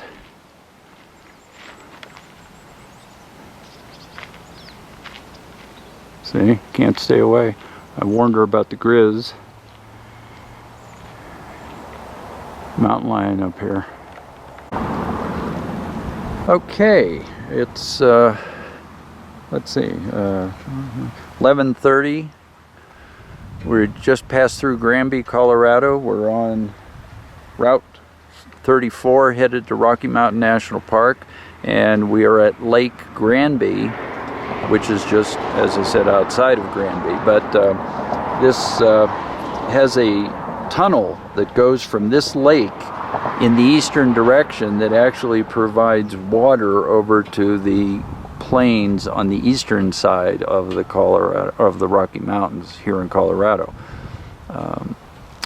And some of the legislation for this was in the 1915, when they actually established Rocky Mountain National Park. They included legislation to allow for construction of a water project. Feasibility study earlier on thought it wasn't a good idea, that they wouldn't be able to get the water over there. Okay, we're entering Rocky Mountain National Park here. And here's the sign, and Bonnie and I were just commenting that this is one of the smaller ones, smaller signs that we've seen, and it's such a grand park with these high mountains and everything. It's kind of funny, but anyway, it's neat to see. And our adventure for today, heading up into the mountains, is just beginning. All right, we've entered the park. We just passed Green Mountain Trailhead. There's a meadow here, and obviously, as you can see, there's a herd of elk, and bull elk up here. And it's looking like he's pretty much established his harem here. And they're probably fattening up for the winter.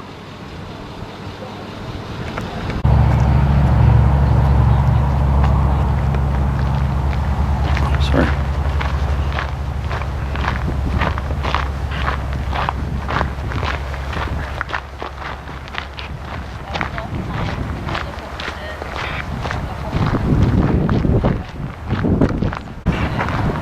This is where the ranger is. I'm not sure this is the site. The indication is we walk a trail over here for a half mile of the historic sites back across the meadow here, but we'll find out. So we're headed from the ranger's cabin there, where there's some information and some history to learn about, and coming across the meadow, and there's some moisture here and such. The ranger did say, actually she's a volunteer for the park here, and said that they were collaring moose over here earlier today. And since we've seen elk just coming in the park already, and we've barely been in here half an hour, there's moose to be had. But the background on this trail is not what reminds me of Yosemite, but this trail we're walking on there's a trail in Tuolumne Meadows that you walk across, and there's a bridge in it and so on, and it's kind of flat like this, and this kind of reminds me of that going across a meadow.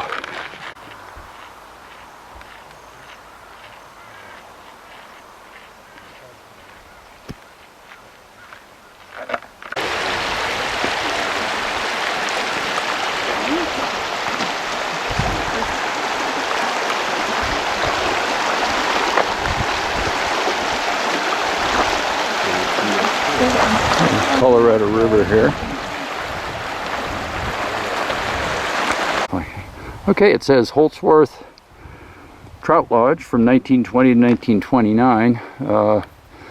The volunteer over at the other cabin told us that it ran into the 1970s. The son of the original founder of this kept it going, and then he was in his 80s and didn't want to keep it, and his family and such didn't want any part in running it, so they sold it off.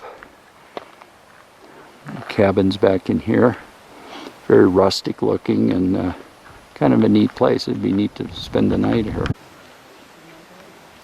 Here we are a little bit farther back in the tour, and there's a sod covered house right there, or building that was called the Ice House, and it was helped keep things cool during the summer. Oh, there's modern convenience.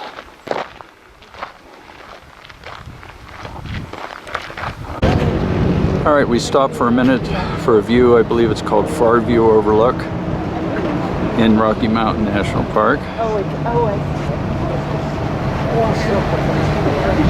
So this is what's going on. Still at Far View. Okay.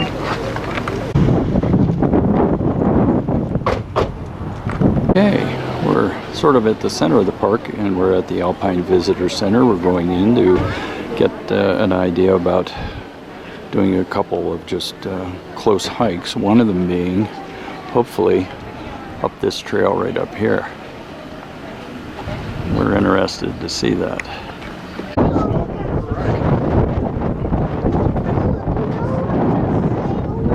Okay, definitely an alpine feel here.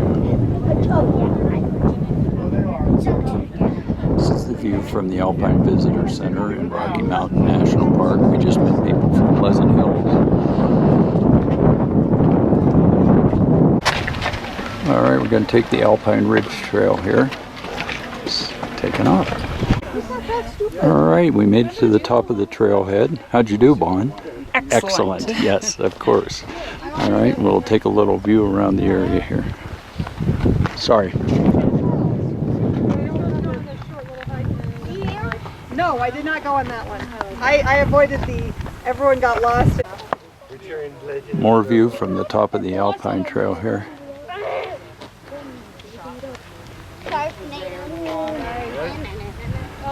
12,000 feet, pretty cool. It's about the highest we've been there. I said that earlier, and Bonnie said, I bet you have Panama Red. There she is right there, look at her. All right, excellent. Hey, Vaughn, What? what's it feel like to be 12,000 feet high one day before your birthday? Maybe we could make it my birthday too. Yes, okay. Yeah, you bet you Fun. are. Yeah, I'll bet you are Panama Red. Now down here in front of me is a dirt road. I forget the name of it. It's the old, I don't know, Timber Ridge Road or something. But anyway, we're going to try to take that a little bit later. It takes about 1 hour to drive it. It's all dirt. It's one way coming this direction towards us. And not everybody is advised to take it because they recommend you have four-wheel drive vehicle, although we're seeing cars coming up that don't have four-wheel drive, obviously, by now. Oh, yes. Here's one of our little marmots. Can you? All right. Look at my. The yellow-bellied Colorado rock beaver. There he is. Bonnie's been the premier wildlife spotter. Look at him laying on the rock, Bonnie. He's sunning himself. Yeah. He's begging. Look at that little pudgy bugger. He's gotten fat for winter. Good. All right, let's go. Yeah. Cool. Yellow-bellied marmot. Marmot. Smiling so much. Try and get it. Exactly, and you said it's Alpine. We're on Trail Ridge Road. We've hit a road construction area here where they're paving new asphalt, and there's some line painting trucks that have gone by. But we've had to sit for about a half hour, 45 minutes, waiting for them to shuttle different lines of traffic through. It's really allowed us to see more scenery, though. All right, we're back in Rocky Mountain National Park. We're at 10:15 on Wednesday, August 21st, 2019. Happy birthday, Bonnie. Thank you. And we're headed up on a road here that's dirt, and it's one way, and I think it's called Old Fall River Road. I'm not sure, I keep forgetting it, but anyway,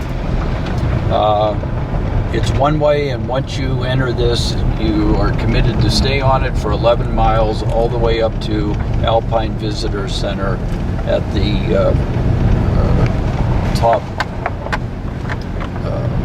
of the park here, near the top of the park. So anyway, we wanted to take this today because it's supposed to be quite a bit of a challenge and kind of scenic, but no guardrails, a lot of switchbacks and very steep uphill climbs. If you can kind of see up above us to the left here, there's some of that alpine tundra, and that's how high up we have to go. And I'm not sure the camera will do justice to all that, but we're going way up there, so off we go. All right, here's some of the steepness and the drop-offs, and I mean, I'm looking down here at it on my left. It looks like about a 600-foot drop straight down. This is certainly a little unnerving here, but we'll stay to the cliff, the upside of the cliff as much as we can, but hopefully I don't scratch the car. Holy smoke. Oh, jeez. Scary. Okay, thanks. Much to see here. A little bit of a falls there. Kind of pretty.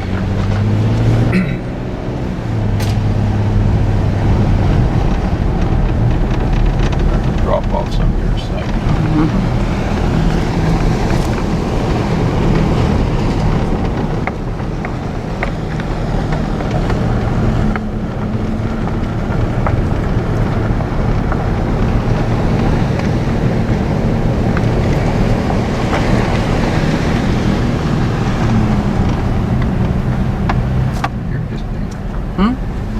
Just looks like you're aiming out of space there.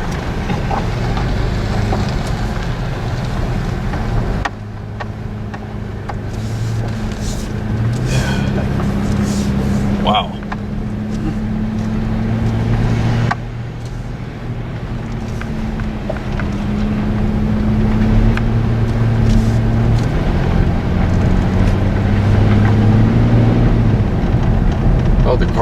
really shifted up.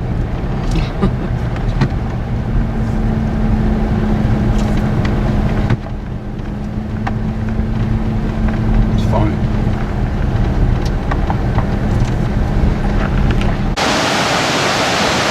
Partway up the trail here is our Chasm Falls we're going to go down and look at, and we can hear the rushing of the water here the minute we get out of the car, or the truck, that is. Bye.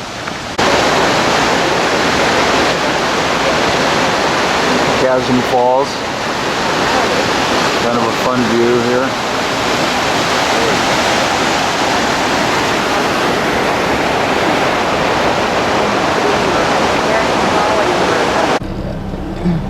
Alright, we found moon over the Rockies during a blue sky sunny day.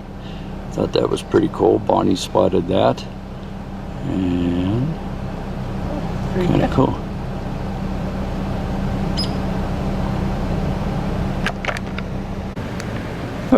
Okay, we're partway up Old Fall River Road yet, but just saw this interesting sort of scar in the mountain here, and it looks like just spring snow melt and whatnot adds to extra rock fall and so on, all the way from the summit up there practically.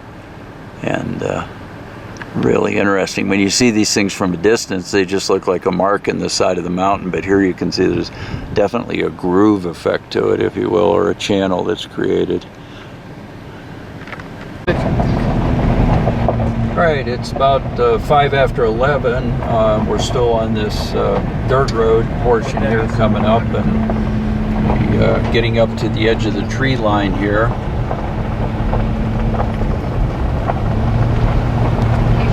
And that's a tour bus thing. That's a Jeep painted up to look like Jurassic Park. And you can see the snowfields here. And we're really right, looks like right at the tree line where it's starting to thin out and turn over to alpine and tundra type stuff. And there's a view there. Drop-offs on the side of the road are a little crazy. Bit of a white knuckle drive here again. There's the visitor center up there at the top of that mountainside. And you can see some cars out in front of us here going up the road. It's a pretty steep drive, a lot of switchbacks, but it's been fun. We came to this little pull-off just about a half a minute after the last video segment, and look back down the valley, and there's cloud cover down in here, and sort of makes you feel like you're up in the clouds.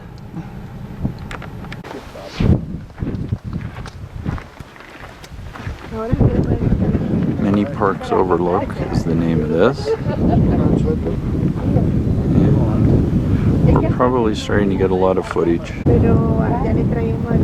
Probably starting to get a lot of footage that looks the same at this point. It is pretty though. Alright, it's 4:10, if I can't get the time out here, and we're in Estes Park on our way out actually, and we're going by this golf course, and we just happened to notice there are some additional hazards on the course here. A whole bunch of elk are bedded down. Some of them are collared, and they're just laying there chewing their cud right here on the golf course. Check it out.